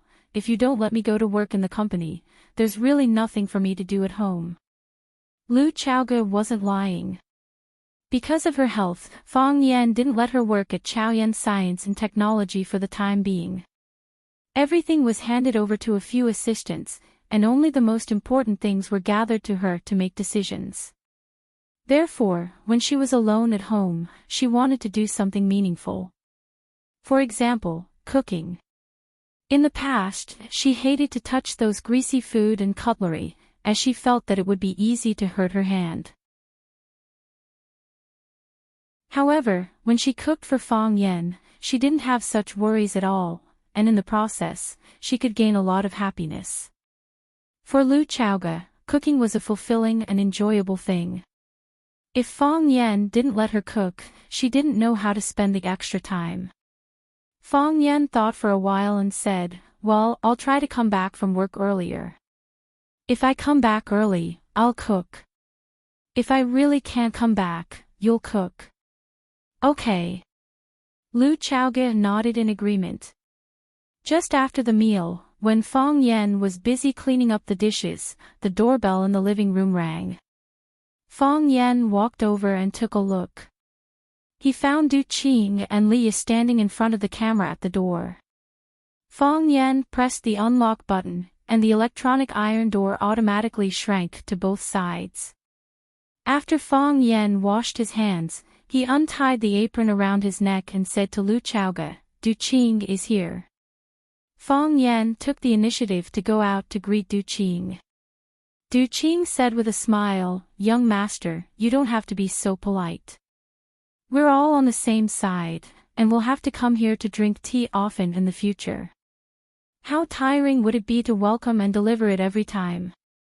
Who asked Big Brother Du to be a distinguished guest? Fang Yan said with a smile. Lu Chaoge personally brought tea to Du Qing and Liya. Du Qing quickly got up and took it. Looking at Lu Chaoge, he said, Miss Lu is a heroine and has always been my idol. Chaoyan technology has developed to such a scale in just 3 years. Chaoyan Technology's little flame logo is popular all over the world. Miss Lu is the soul. We old guys who have been in the business world for many years are far inferior. Leah knew about Lu Chaoga's deeds and respected her very much. Standing next to Du Qing, she looked at the legendary woman in front of her with curiosity. The genius woman who often appeared in financial magazines, was she dressed in home clothes when she was at home? Using her hands of wealth to serve fragrant tea to the guests. Leah had to turn her eyes to Fong Yan's face again. This man who had been ignored by her before, what kind of magical charm did he have? To be able to make a goddess like Lu Xiaoga willingly pour a spoonful for him. Lu Xiaoga smiled indifferently and said, Mr. Du is a senior, and also a big brother. It's Xiaoga's honor to be valued by you. Chaoyan Technology was able to achieve such results because of the care of our ancestors. I just put in some courage and hard work. How can I compare to Mr. Du who started from scratch? Du Qing laughed and said, the outside world is saying that Miss Lu Xiaoga, the helmsman of Chaoyan Technology, is as cold as ice. It seems that they lack understanding of Miss Lu. I know that Miss Lu's ability to praise people is not any lower than others. My heart is filled with warmth. Everyone laughed.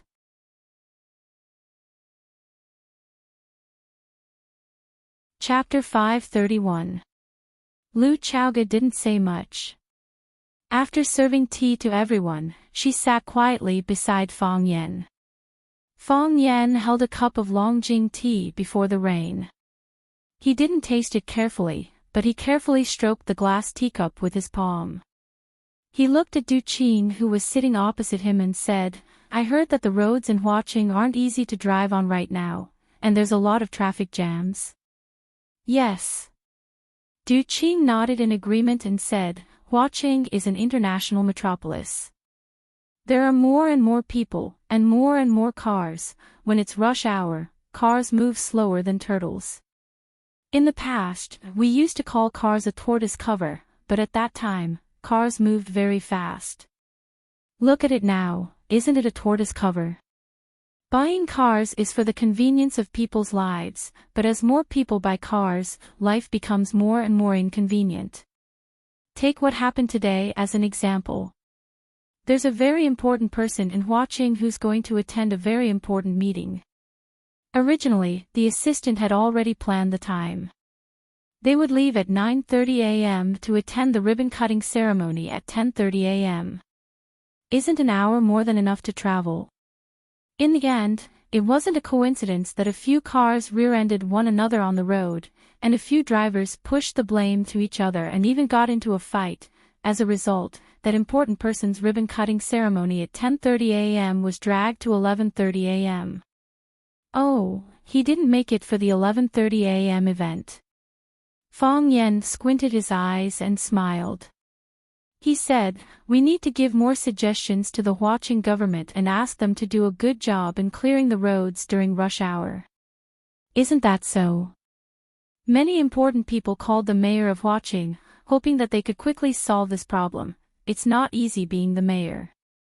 It's such a big city with tens of millions of people, how can it be easy to manage? Nothing is easy. Fong Yan said with a smile. There's no helping it, this is within the mayor's responsibility. Who else can they look for if not him? That makes sense. Du Qing said with a smile. He looked sincerely at Fong Yan and asked, young master, how do you think that important person will react after his important matter is ruined? Fong Yan looked at Du Qing and said, big shots care a lot about their face. They can lose anything but face. Today, they have lost face, so they will definitely find a way to get it back. In what ways do you think they will regain their face? Du Qing asked. Get up from where you fell. Fong Yan replied, the trouble caused by the workers in the electronics factory is a trap that someone dug for them. It's not easy to solve this problem. Or, they would throw money at the troublemakers. Not only did they want to convince the retired workers, but they also wanted to make the workers who hadn't stood up for the time being satisfied. They had just settled down, but the other side felt that the treatment wasn't good and jumped out to cause trouble again. Turning all his hard work into a joke is not his style. Are they really willing to pay such a huge price? Leah asked in disbelief. She and her uncle Du Qing came to look for Fong Yan to solve this problem. They had already discussed the answer to this question in the office. Either Jiang Junling and the rest chose to deal with this matter coldly and satisfy some of the troublemakers' interests. They would first shut their mouths, then use the other part of the interest to keep them in suspense so that they wouldn't stand on the opposite side and attack Long Tu. However, this way of dealing with it was too conservative and petty. Especially at this critical moment when the whole city's media was paying attention to this matter, it was even less convincing for them to do so. Then, there was another possibility, which was to throw money at them. They would follow the method that Fong Yan suggested, which was to smash the troublemakers and those who might be dissatisfied. However, she and her uncle had done a rough calculation. With the current size of the Long Tu group, this would be an astronomical figure. In order to win people's hearts, would Jiang Junling and Jiang Zhulu do such a crazy thing? If they really did such a thing, could they still be considered a qualified business operator? If it was in the past, Leah would directly refute Fong Yan's speculation. However, after seeing Fong Yan's methods and style of doing things a few times, she naturally had some fear of him and a belief that she had always rejected. Du Qing also looked at Fong Yan with a solemn expression and said, "They took out such a huge amount of capital just to buy people's hearts.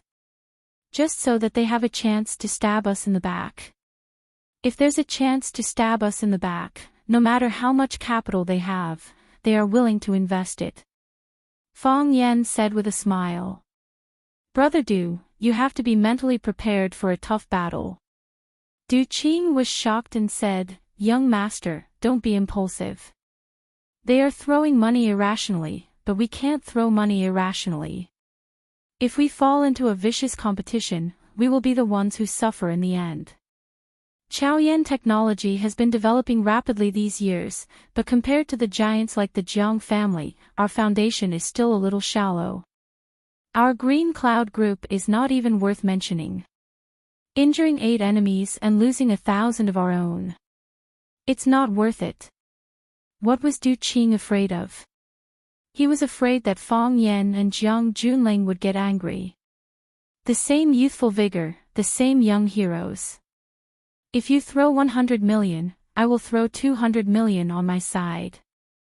If you throw 1 billion, I will throw 1.5 billion on my side. It has to be a little more than you." In that case, where would he, Du Qing, go? If he didn't follow, he would lose his friendship. If he followed, the Green Cloud Group, which had just been injured, would probably be dragged down in this tough battle. Du Qing could guess what Jiang Junling might do next, but he couldn't guess what Fong Yan would do to deal with it. "Brother Du, don't worry," Fong Yan said with a smile, "I'm not that irrational. Besides, throwing money to fight with others is not in line with our style. How can a cultured person compete with others for wealth?" Fong Yan turned to look at Lu Chaoge and asked with a smile, "Are you ready?" "Ready." Lu Chaoge nodded lightly and said, "There are a total of 3 steps. The first step has been executed. We just need to publicize it. Then let's begin." Fong Yan said with a smile. Du Qing looked at Fong Yan and Lu Chaoge in surprise and said, "You two already have a plan." Fong Yan nodded and said with a smile, "They like to throw money, so we'll let them throw more. It can be considered as contributing to society." Du Qing was stunned for a moment, then laughed and said, "The mantis stalks the cicada, unaware of the oriole behind. Ha ha ha, interesting. It's really interesting." On the television, Lu Chaoge, who had not appeared in front of the public for a long time, made a high-profile appearance. She led Chaoyan Technology and the Huaqing Chamber of Commerce to make a joint statement that they would raise the salaries of their employees according to the highest salary ratio in the country. In an interview with the media, Lu Chaoga said, "The incident of the retired employees kneeling at Longtu Group made me feel deeply guilty. When my father was alive, he often said that employees are the soul and the core value of a company. I was still young at that time, but I remembered this sentence deeply in my heart. Later, my father died, and I had no choice but to leave Longtu, but Longtu was my father's painstaking effort, the place where his scientific research and wisdom started. Even though I'm no longer a Longtu person, I've always been paying attention to Longtu, hoping that Longtu can develop better and better. Longtu is indeed developing better and better, and its scale is also getting bigger and bigger. However, what I don't understand is that today, when the energy industry is booming and the company's annual profits are in the hundreds of millions, why would there still be a situation where retired employees don't have enough to eat and can't go to the hospital? These old people have worked hard for Longtu their whole lives. Is this their final outcome? In order to get the benefits they deserve, they had no choice but to kneel in front of everyone. This kind of incident is really chilling. As a child of Longtu, as a former citizen of Longtu, I can empathize with the suffering of the people of Longtu. I hereby announce that the salaries of all employees of Chaoyan Technology will be increased by 20%. In addition, we will establish a comprehensive medical and social security system for Chaoyan Technology, so that they won't have any worries in the future. If there are people of Longtu who are willing to work at Chaoyan Technology, we will warmly welcome them. Chaoyan Technology will never turn away talents, and Chaoyan Technology will always provide the best working environment and generous rewards. Smack. The beautiful teacup came into contact with the hard wall, once again turning into pieces of broken shell. The golden tea slid down the marble wall, drawing a long shadow. Jiang Junling stared coldly at the TV screen, and Li Yun hurriedly walked over to turn off the TV. Not only Jiang Junling, but everyone else also wanted to smash their cups. However, there was only one person present who had the right to smash a cup. After he smashed it, it wouldn't be appropriate for the others to do the same. Jiang Junling looked at Li Yun and asked, "What's the range of our salary increase?" 20%, Li Yun said. This kind of feeling was really suffocating. A salary increase of 20% was a figure that had been carefully calculated by the accountant. As long as they reached this number, they would be the company with the highest average salary in Huaqing. At that time, if they called for everyone to raise their salaries together, not only would they gain fame and fortune, but they would also push Fang Yan and Duqing's Qingyun Group to the opposite side of all the companies in Huaqing. Now that Fang Yan and the others had rushed to raise their salaries to 20%, it was equivalent to stabbing them in the heart. Why not 10%? Why not 15%? Why not 18%? Why did it have to be 20%? The style of that knife really made people feel sour and numb. The worst thing was, not only did they not get the first opportunity, but they also couldn't gain any reputation. Instead, they could only follow behind Chaoyan Technology. Even if they were to raise their salaries to 20% or higher, it was still under the call of Chaoyan Technology. During the interview, Lu Chaoga also said that she hoped that she could set an example and let those companies with conscience realize their mistakes and wake up. If they followed suit and raised their salaries, did that mean that they would all feel guilty and wake up because of her actions?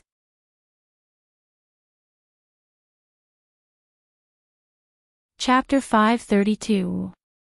Jiang Zhulu smiled sinisterly and said, "No wonder young master reminded us to settle the matter quickly.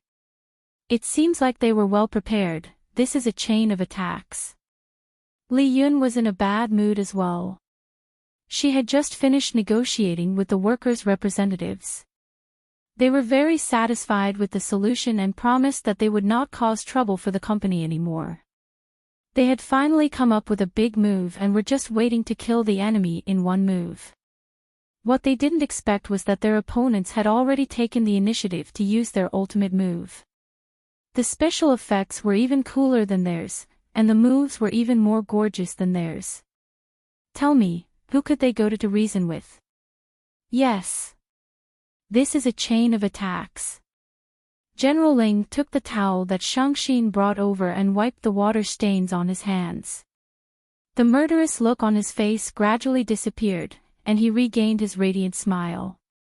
He said softly, when they were digging that pit, they had already predicted our reaction. When we counterattack, it is equivalent to jumping into the pit, and they start to dig the soil with shovels, burying us tightly. The workers had chosen to create trouble at such a critical moment.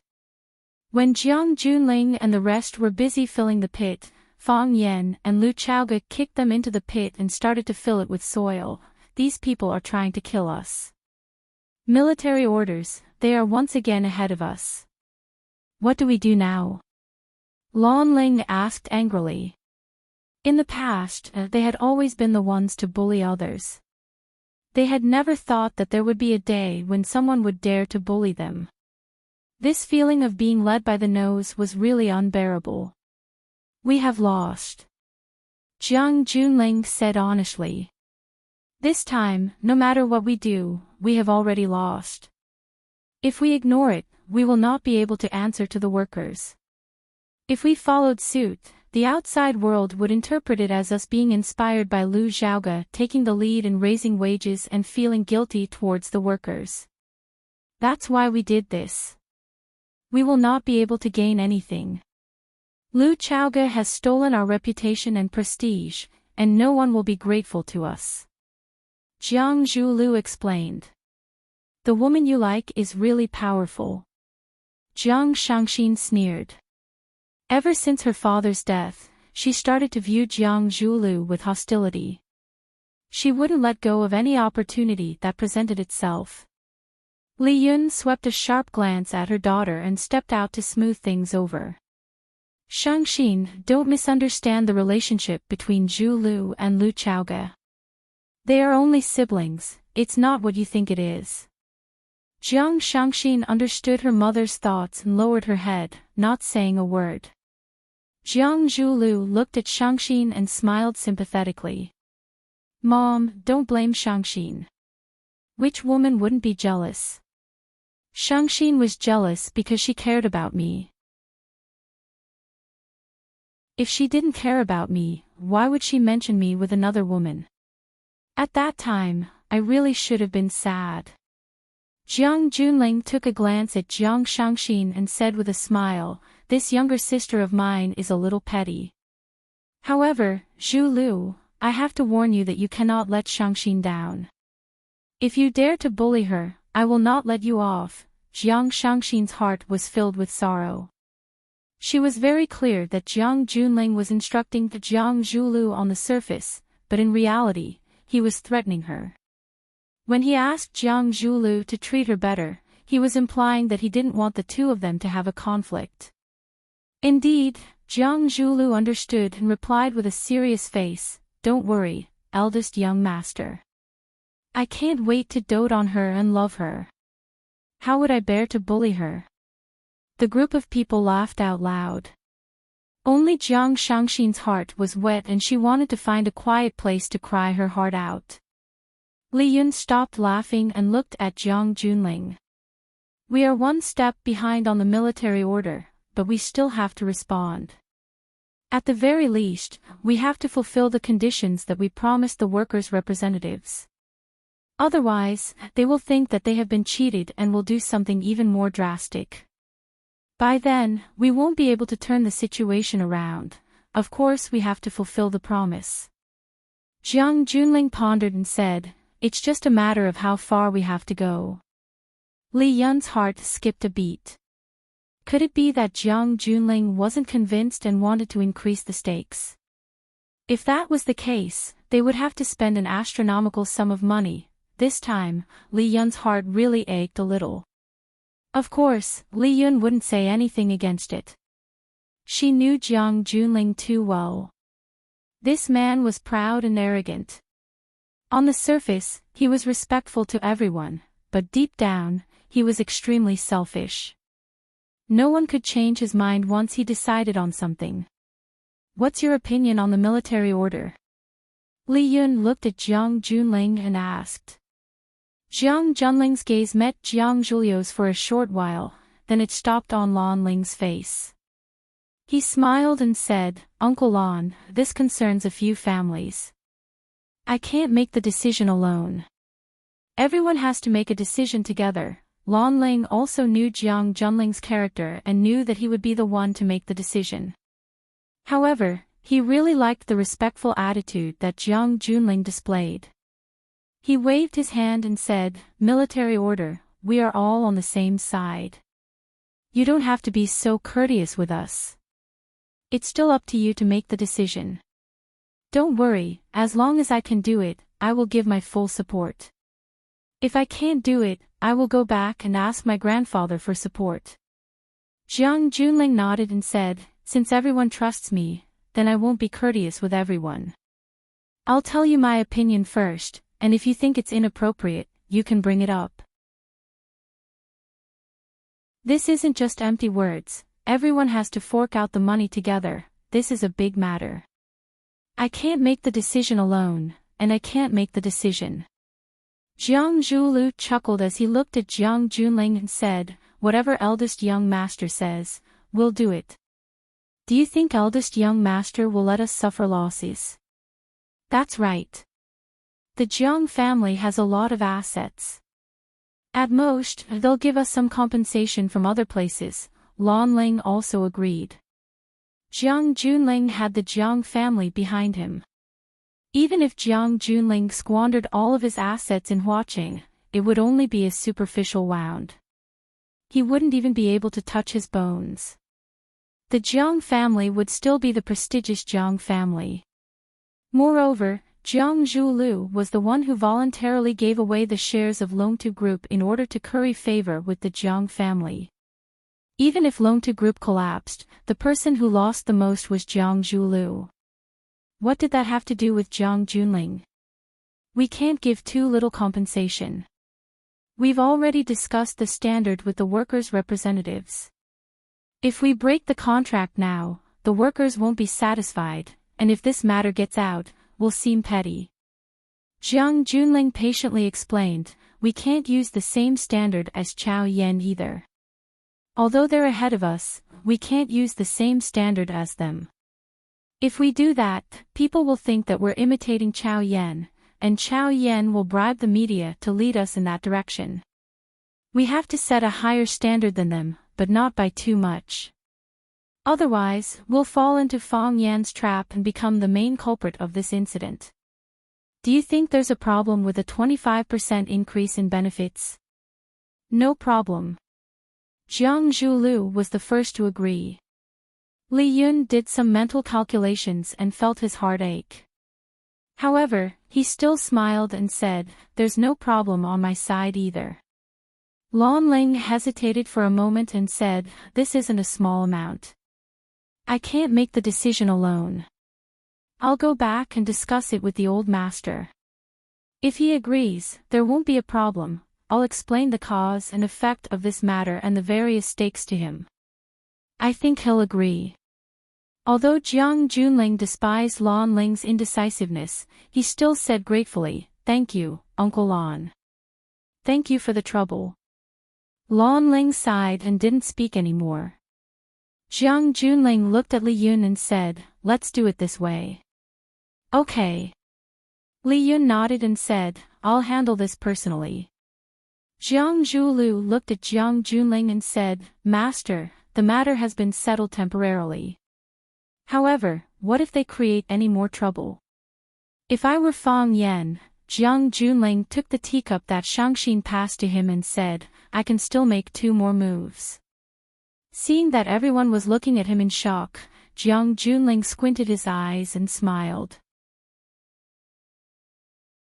He said, Furthermore, based on my understanding of my old friend, he will definitely be able to think of these 2 moves and execute them. Li Yun panicked. She looked at Jiang Junling and said, Military orders, this isn't a joke. Since you know what Fang Yan is going to do next, shouldn't we take some precautions? We can't just passively take a beating and do nothing, right? Jiang Junling shook his head and said, we don't have to do anything, and we can't do anything. If we are slow in the first move, we will be slow in every subsequent move. We have lost this round. Let's change to another battlefield and continue playing the game. Everyone looked at Jiang Junling thoughtfully. This proud man had once again admitted that he had lost. He had lost to the man who had beaten him repeatedly, Fang Yan. Furthermore, even though Jiang Junling had already thought of what Fang Yan was going to do next, he couldn't think of any way to deal with it. In that case, what exactly was Fang Yan going to do? There are some things that can't be done with human strength. Jiang Junling looked at everyone and explained, the more we get entangled in this, the more disadvantageous it will be for us. Why don't we cut the Gordian knot and end this battle quickly in exchange for a battlefield that is beneficial to us? You are right, young master. Jiang Zhulu agreed and said, doing something despite knowing that it is impossible to do is the true stupidity. This feeling, Jiang Junling smiled bitterly and said, is really uncomfortable. After the meeting ended, he bade farewell to Shangxin and the General Ling and walked out with his bag in hand. Jiang Zhulu walked over quickly and shouted, Shangxin, let's talk. Jiang Shangxin turned around and looked at Jiang Zhulu expressionlessly. Jiang Zhulu, what do we have to talk about? You are my wife, and I am your husband in name and in law. We have many things to talk about, Jiang Zhulu chuckled and said. Jiang Zhulu grabbed onto Shangxin's arm as she turned around to leave.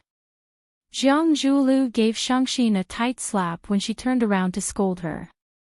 Piak! A resounding slap.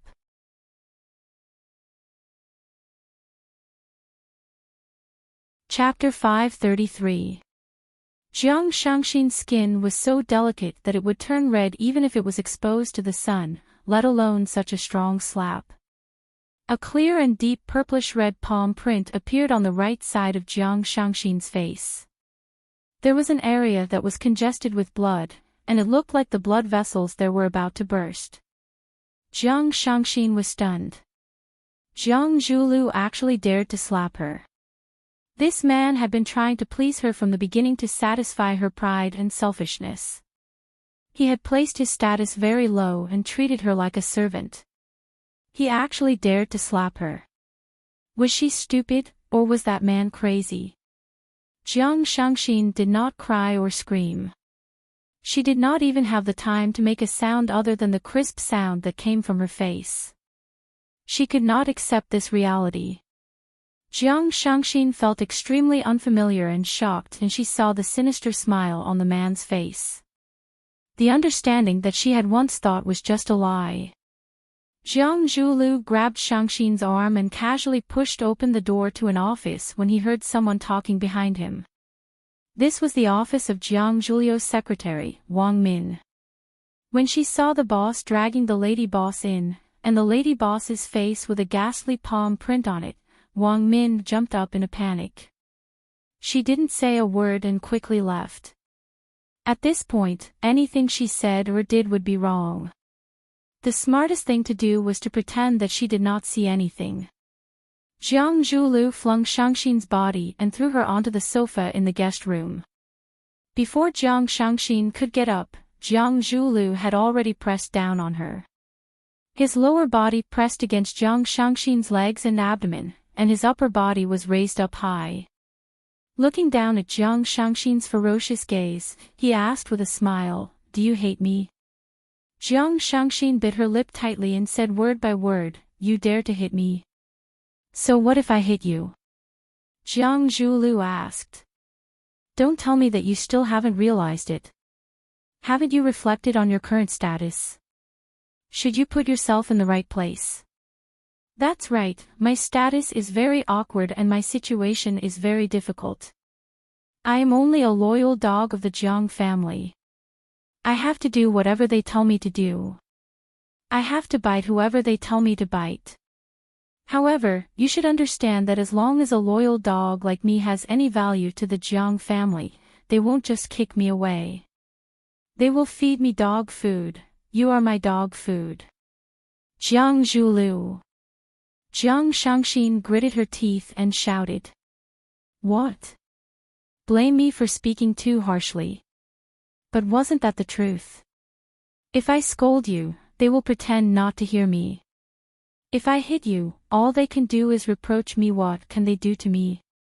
Is this not the fate of yours and mine? Shangxin, you are a smart woman.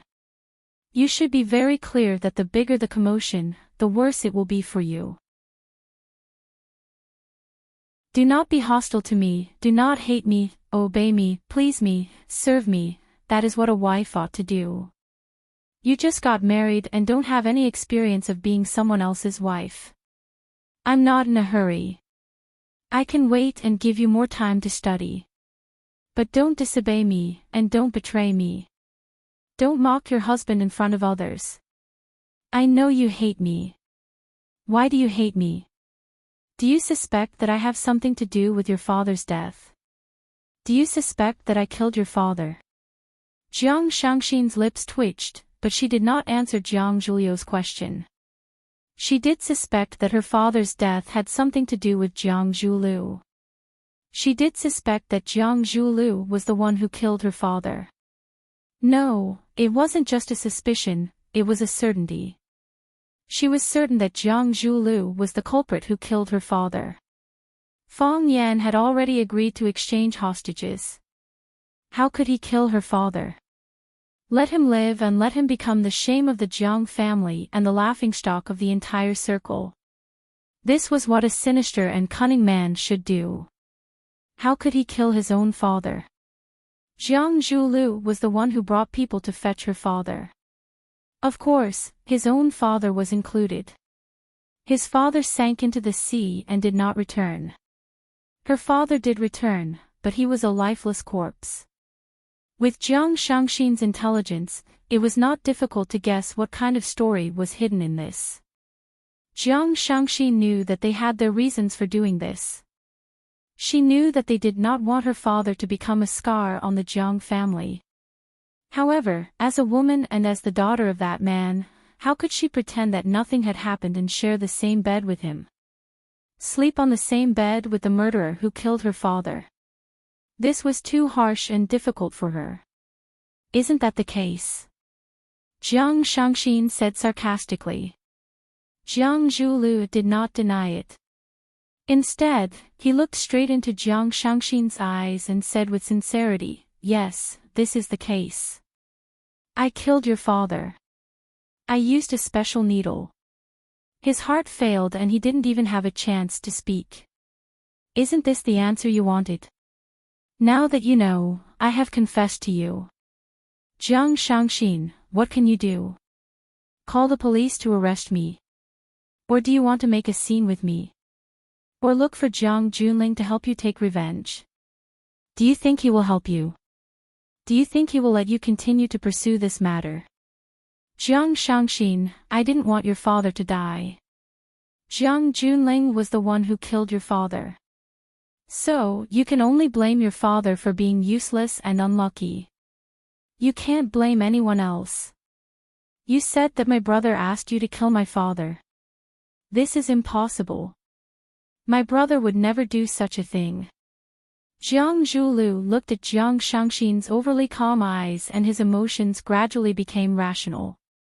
He climbed up from Jiang Shangxin's body and said, you have a recording. Jiang Shangxin got up from the sofa and adjusted her clothes. She looked at Jiang Zhulu with disdain and said, why? Are you afraid? Jiang Zhulu stared at Jiang Shangxin coldly and said, Jiang Shangxin, what exactly do you want to do? What do you think? Jiang Shangxin asked. I know that you don't care about me. But, Jiang Shangxin, are you going to betray the Jiang family? Betray? Jiang Shangxin stood up from the sofa and looked at Jiang Zhulu. I am a member of the Jiang family. Why would I betray my own family? But, Jiang Zhulu, who do you think you are? Jiang Shangxin walked in front of Jiang Zhulu and gave him a tight slap on his face. Then, she walked away leisurely in her high heels. Blood flowed from the corner of Jiang Zhulu's mouth. A cruel and ruthless smile appeared on his face. Fang Yan did not disappoint Jiang Junling. Just as Jiang Junling had predicted, they still had a few more moves to make.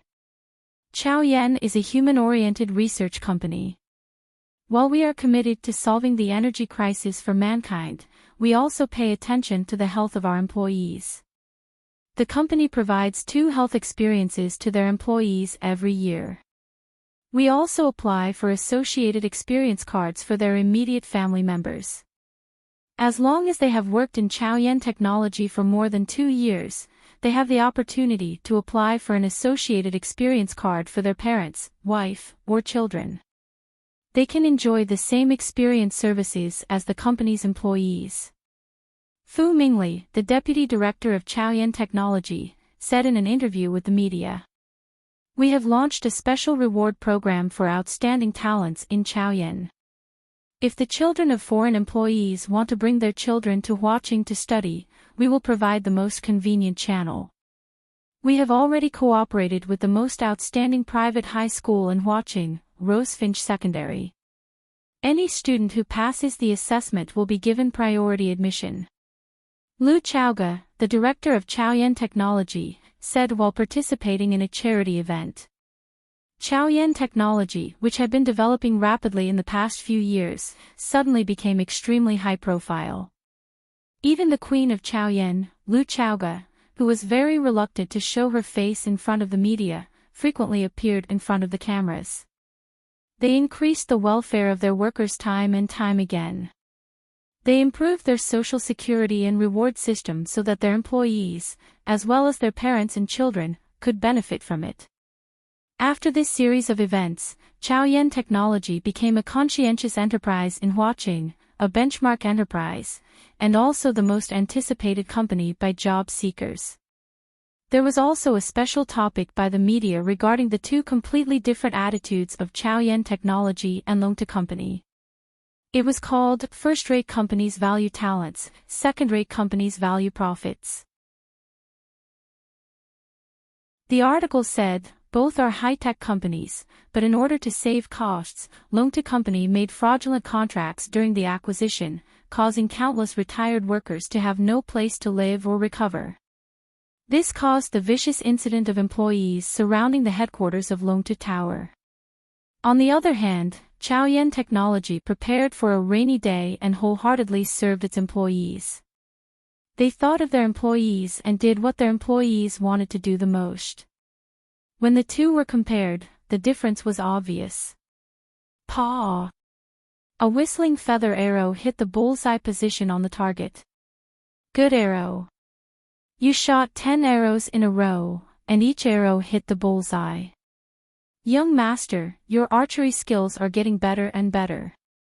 Young master, give me a chain arrow. Li Guichang handed over a towel.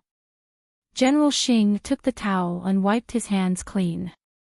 He said, Thank you, Guichang. We're brothers. You can do this kind of thing for me, but you don't have to do this kind of thing for me. Li Guichang smiled and said, It's just convenient. I'm not trying to flatter you. That's good. We're brothers.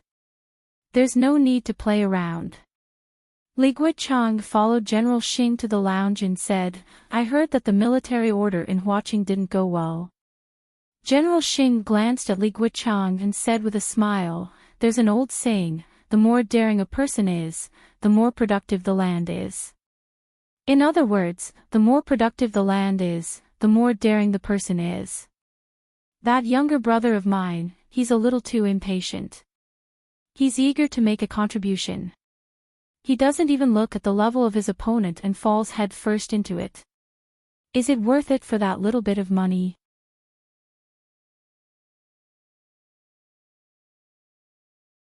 Chapter 534. This was the best shooting range in Yanjing, and General Xing and his group of young masters were the most distinguished guests here. As soon as the guests walked into the lounge, a service staff brought warm water and towels to wash their hands, and then a second group of service staff brought hot tea according to the guests' preferences, and a third group of service staff brought fruits and snacks. The service staff were all tall beauties wearing white cheongsams, and it was said that many of them were female students from the university town. Their qualifications were quite outstanding. Li Guichang picked up a strawberry with a fork and stuffed it into his mouth to moisten his throat, then looked at General Xing and said, "What? Young master doesn't like that Fang Yan. It's not that I don't like him, it's that I don't want to see him."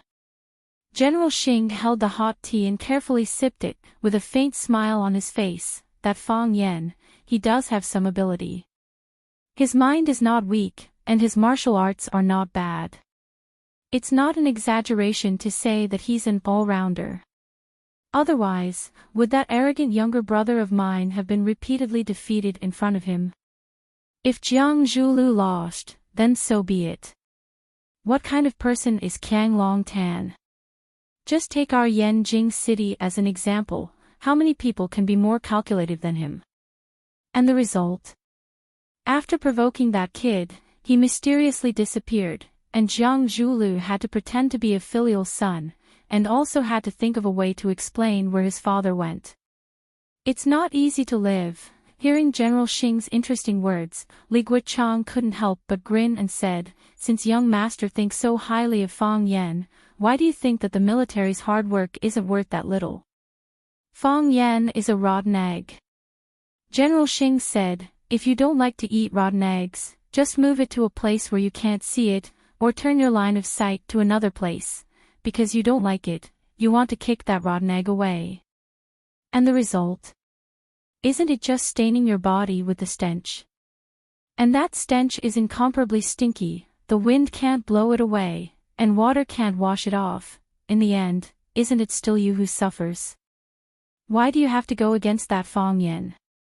If I had the time to fight with this rotten egg, I don't know how many enterprises I could have built and how much profit I could have earned for the family. Compared with showing my talent to consolidate my position in the family, isn't defeating Fang Yan just a piece of cake?" Li Guichang picked another strawberry and stuffed it into his mouth. He asked casually, "A military order can't even solve a rotten egg. I'm afraid that your image will be damaged and your position in the family will be shaken." General Xing looked at Li Guichang with a serious face and said, "Guichang, what do you think?" A few days ago, when I was bored, I flipped through a few pages of the Book of Changes. There are a few sentences in it that I think are very reasonable. Heaven is the highest and the earth is the lowest. There must be rules in everything. If there are no rules, wouldn't the world be in chaos? General Xing laughed out loud, pointed at Li Guichang and said, "You, a boor, still have the mood to read those ancient books? It's good to read ancient books. The ancient books explain everything clearly. There are a lot of people nowadays who don't have parents or brothers, and don't care about etiquette or shame. It's really hateful." The smile on General Xing's face gradually disappeared. He said, "Guichang, shouldn't we help my little brother?" Of course, Li Guichang nodded without hesitation. "Other people don't care about friendship or blood, but we can't do such a thing. How about this? I'll go to Flying Flower City tonight and help the military order." General Xing nodded and said, "That's fine. Then I'll have to trouble you, Guichang." Li Guichang chuckled and said, "We're friends, this is what I should do." "No, you're my brother." General Xing looked at Li Guichang with a serious face and said, "My blood brother." The two of them looked at each other, then burst out laughing. 270 kilometers per hour, 280 kilometers per hour, 301 kilometers per hour. Fang Haohan stared at the speed displayed on the top of the train and happily said to Fang Yingying, "Hero, we'll arrive at Flying Flower City in 2 hours. When we get there, we'll be able to see Junior Marshal Uncle." Calm down a bit. Fang Yingying was holding a copy of The Theory of a Strong Nation, and reading it with great interest. He said with a calm and confident expression, "You need to have the elegant demeanor of a mature man." Fong Haohan seriously looked at Fong Yingying and said, "You look very mature, but you're not elegant at all." Just when Fong Yingxiong was about to retaliate, he suddenly thought of something and returned to his refined appearance.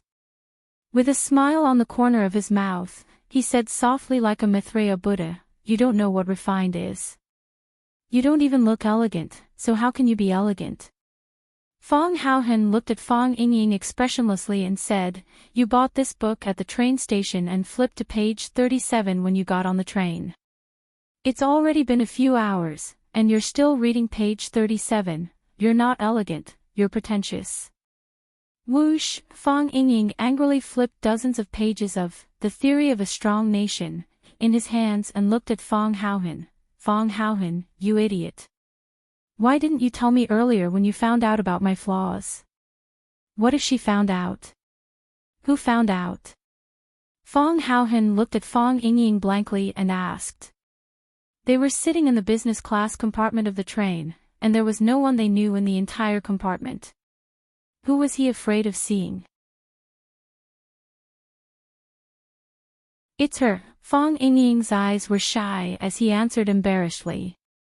"Who is she?" "You've seen her before." "When have I seen her before?" "During the ticket check." Fong Haohan finally understood.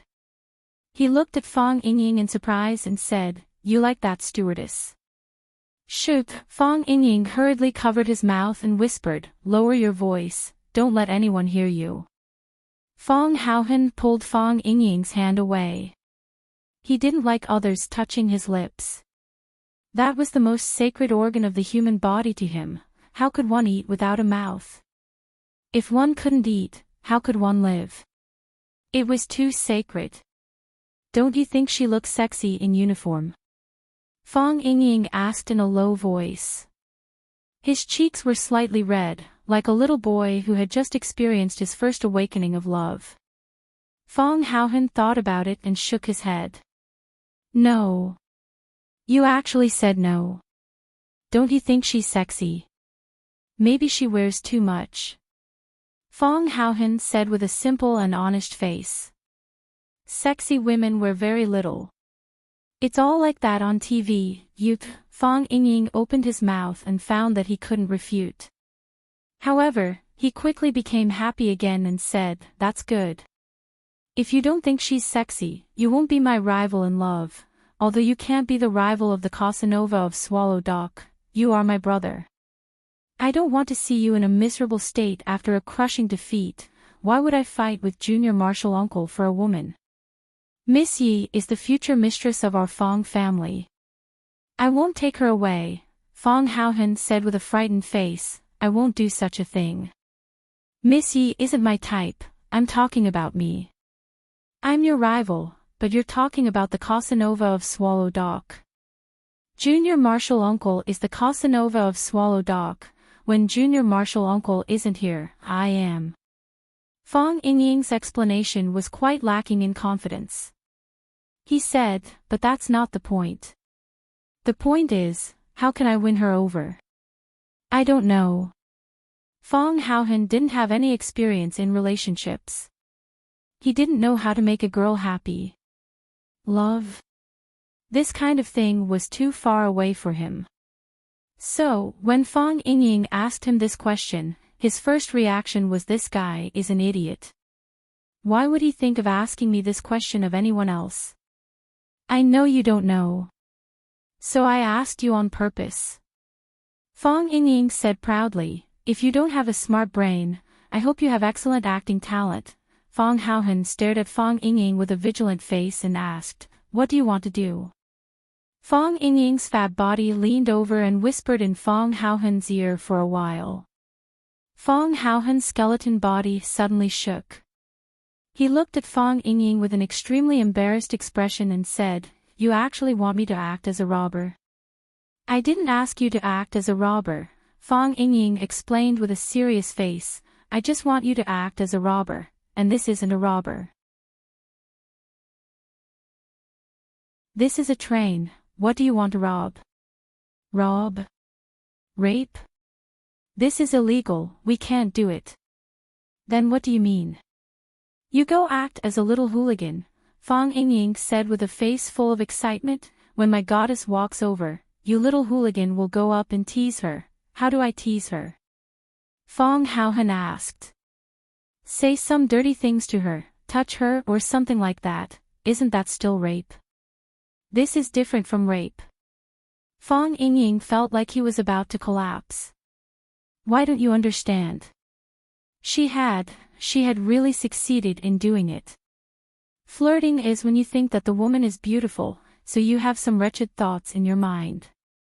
But this is only your moral character isn't up to standard, but it won't lead to a crime. The former might lead to jail time, the latter is normal. She'll slap you twice, Fong Yingying said in a low voice, but don't worry, I won't give her the chance to slap you. Before she slaps you, I'll stand up and righteously scold you for your bad behavior.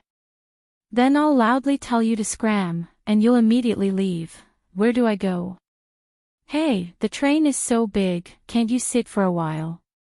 Give us some private space, let's talk about our feelings, maybe it'll be done, and you'll have a sister-in-law.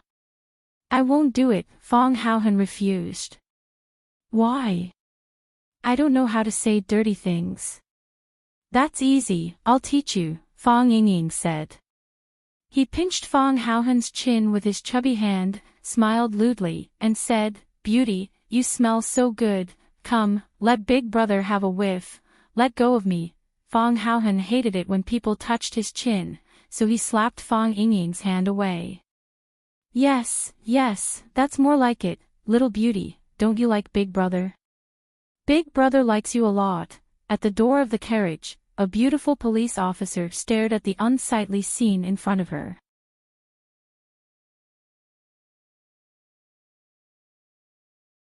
Chapter 535. Fong Yingying had just gotten into the zone and didn't notice the strange gazes of others. He pinched Fong Haohan's chin with his chubby hand and said with a lewd smile, Don't struggle, don't resist. The more you struggle, the happier I'll be. The more you resist, the more excited I'll be. I like little girls like you. Come, let me have a taste. As he spoke, Fong Yingying moved his chubby sausage mouth toward Fong Haohan's lips. Sunli couldn't stand it anymore. She strode toward Fong Yingying, who was acting like a hooligan, and shouted angrily, Hooligan, stop. It was like a basin of frozen water in the middle of winter, like a basin of boiling water in the middle of summer. This kind of feeling was too cruel, but it was also burning hot and peeling off his skin.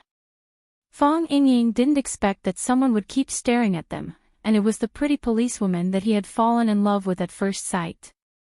Fong Yingxiong, who didn't have much experience in love, was dumbfounded when he saw her embarrassed and angry look on her face. She rushed over and looked like she wanted to beat him up.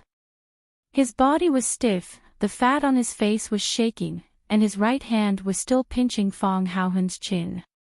He looked anxiously at the policewoman. He wanted to say something to explain, but his throat felt like it was stuffed with dough, and he couldn't say a word. Such a scene was too embarrassing. He wanted to explain, but he did not know where to start. Sunli rushed in front of Fong Yingying because of her anger. After thinking about it, she took 2 steps back and kept a safe distance from Fong Yingying. She pointed at Fong Yingying and shouted, Hooligan, let go of your dirty hands, let go. Yes, let go of his dirty hands. After Sun Li's reminder, Fong Yingying knew what he should do first. He let go of Fong Haohan's sharp chin and anxiously explained to Sun Li, I'm not a hooligan, you are a hooligan. Sun Li was so angry that her body trembled.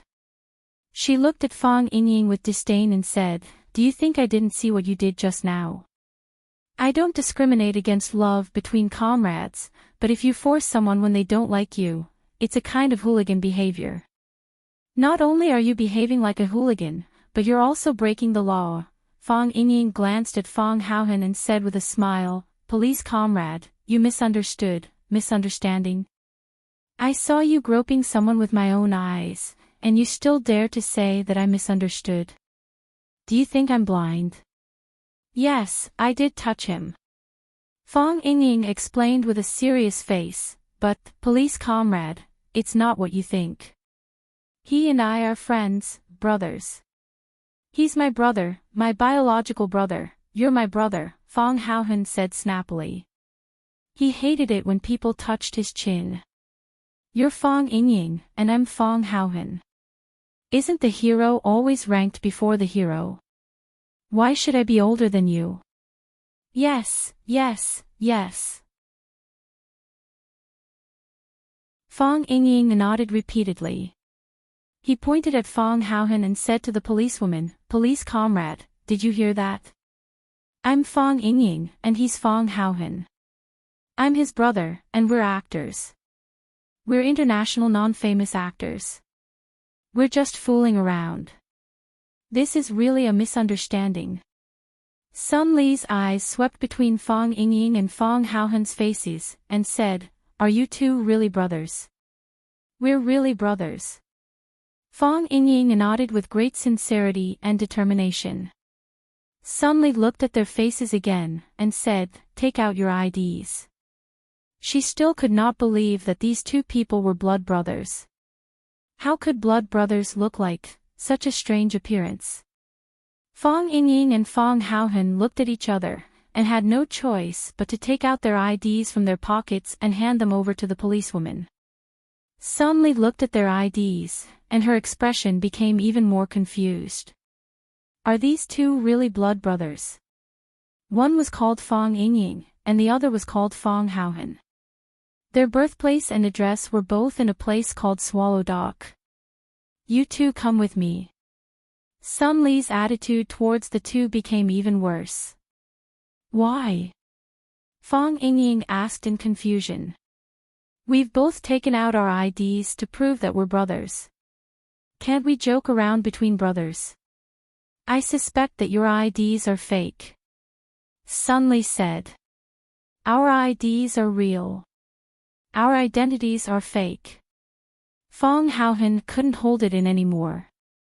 He stood up in front of Fong Yingying and said, We're not actors, and we weren't rehearsing a scene just now. Fong Yingying wanted to pursue you, so he asked me to act out a scene with him. He said he wanted me to act as a hooligan who wanted to touch you. I didn't know how to act as a hooligan, so he personally demonstrated it to me. There's never been such a brainless way to pick up a girl. Fong Haohan, shut up. Fong Yingying wanted to block Fong Haohan's mouth. This idiot, how could he say such a thing out loud? Fong Yingying, you're the one who should shut up. Fong Haohan said snappily, It's already like this, how long are you going to hide it? Don't you just like her? What's there to hide about this kind of thing? We're martial artists, and we do things to protect the country and the people. Chasing a girl, what's there to hide? Fong Haohan looked at Sun Li expressionlessly and said, He likes you, do you like him? Sun Li looked at Fong Haohan, then at Fong Yingxiong, whose face was purplish red from holding back his anger.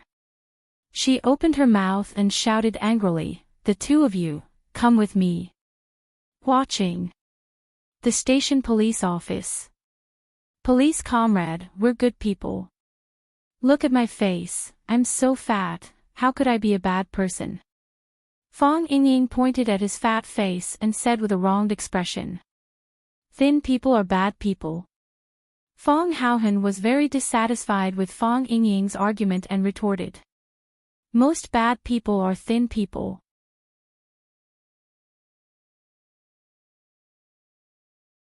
Look at the TV shows, it's always Fatso who plays the good guy, hiding a dagger behind a smile. That's exactly what people like you, Fatso, bam.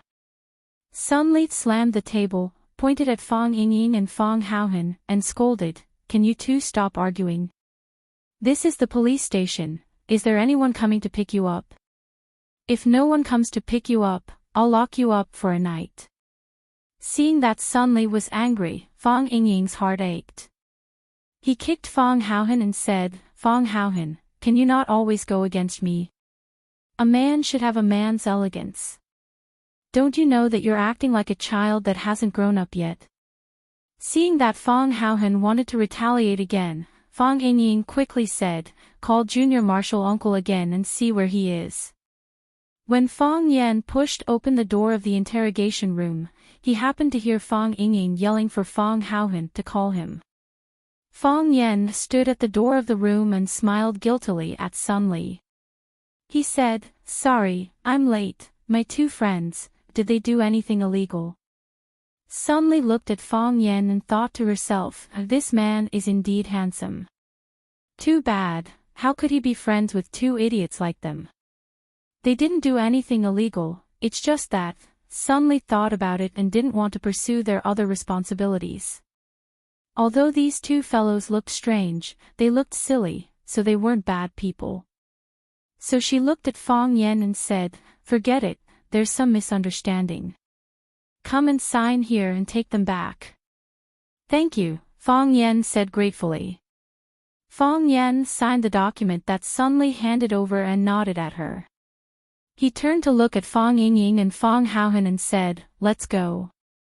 Fong Haohan stood up, walked in front of Fong Yan, and said respectfully, "Junior Marshal Uncle." Fong Yingying looked at Sun Li reluctantly and said, "Miss, I'm fine now, right?" "You're fine," Sun Li said. "It's time to get off work. You're no longer a police officer, and I'm no longer your suspect, right?" "That's right." Sun Li nodded. "What do you want to say?" "I mean, can you—" Fong Yingying's fat face turned red again, like a heated braised pig head. "Can you give me your phone number?" Sun Li stared at him and said, "Why do you want my phone number?" "I think," Fong Yingying hesitated for a few seconds and said, "I'm not a good person, and I may often make mistakes. If I get your phone number, I can call the police directly when I make a mistake. That way, I can prevent my mistakes from becoming bigger and hurting innocent people." Fong Yan looked at Fong Yingying in surprise. How did he come up with such a shameless reason? Why do I always have a very embarrassing feeling when I'm with them? "I'm just a police officer, I know." Fong Yingying nodded seriously. "I often take the bullet train." "The bullet train we met on. It's fine if there are hooligans causing trouble, but if there aren't hooligans causing trouble, I don't know how to find you." Sun Li didn't know whether to laugh or cry, and said, "Who prays for hooligans causing trouble? Besides, why are you looking for me? I like you." Fong Yingying looked straight into Sun Li's eyes and said, "Do you like me?" Fong Yingying followed up with another question. Sun Li shook her head and said, "No." Fong Yingying's face was extremely embarrassed, and there was an emotion called sadness in his eyes. Soon, he grinned again and said, "I knew you would answer like this. Confessing to you on the first day we met seems a bit exaggerated. It's like a man who treats feelings as child's play. You don't know me yet, so you think you don't like me. If you know me, you'll know that I'm not the kind of playboy who only has a good appearance." Fong Yingying reached out to hold Sun Li's hand, but Sun Li avoided it. Fong Yingying clicked his tongue with some regret and said, "If I can only say this to one woman in my life, I hope that the recipient is you. I like you. By the way, girl, what's your name?" You're tuning into the LoveLore Library YouTube channel. We're so grateful for your support, and don't forget to subscribe to join us on this incredible journey through captivating stories. Your generosity through donations truly makes a world of difference, as it's the primary source of revenue that allows me to expand and enhance this channel for you. Thank you from the bottom of my heart for being a part of this adventure.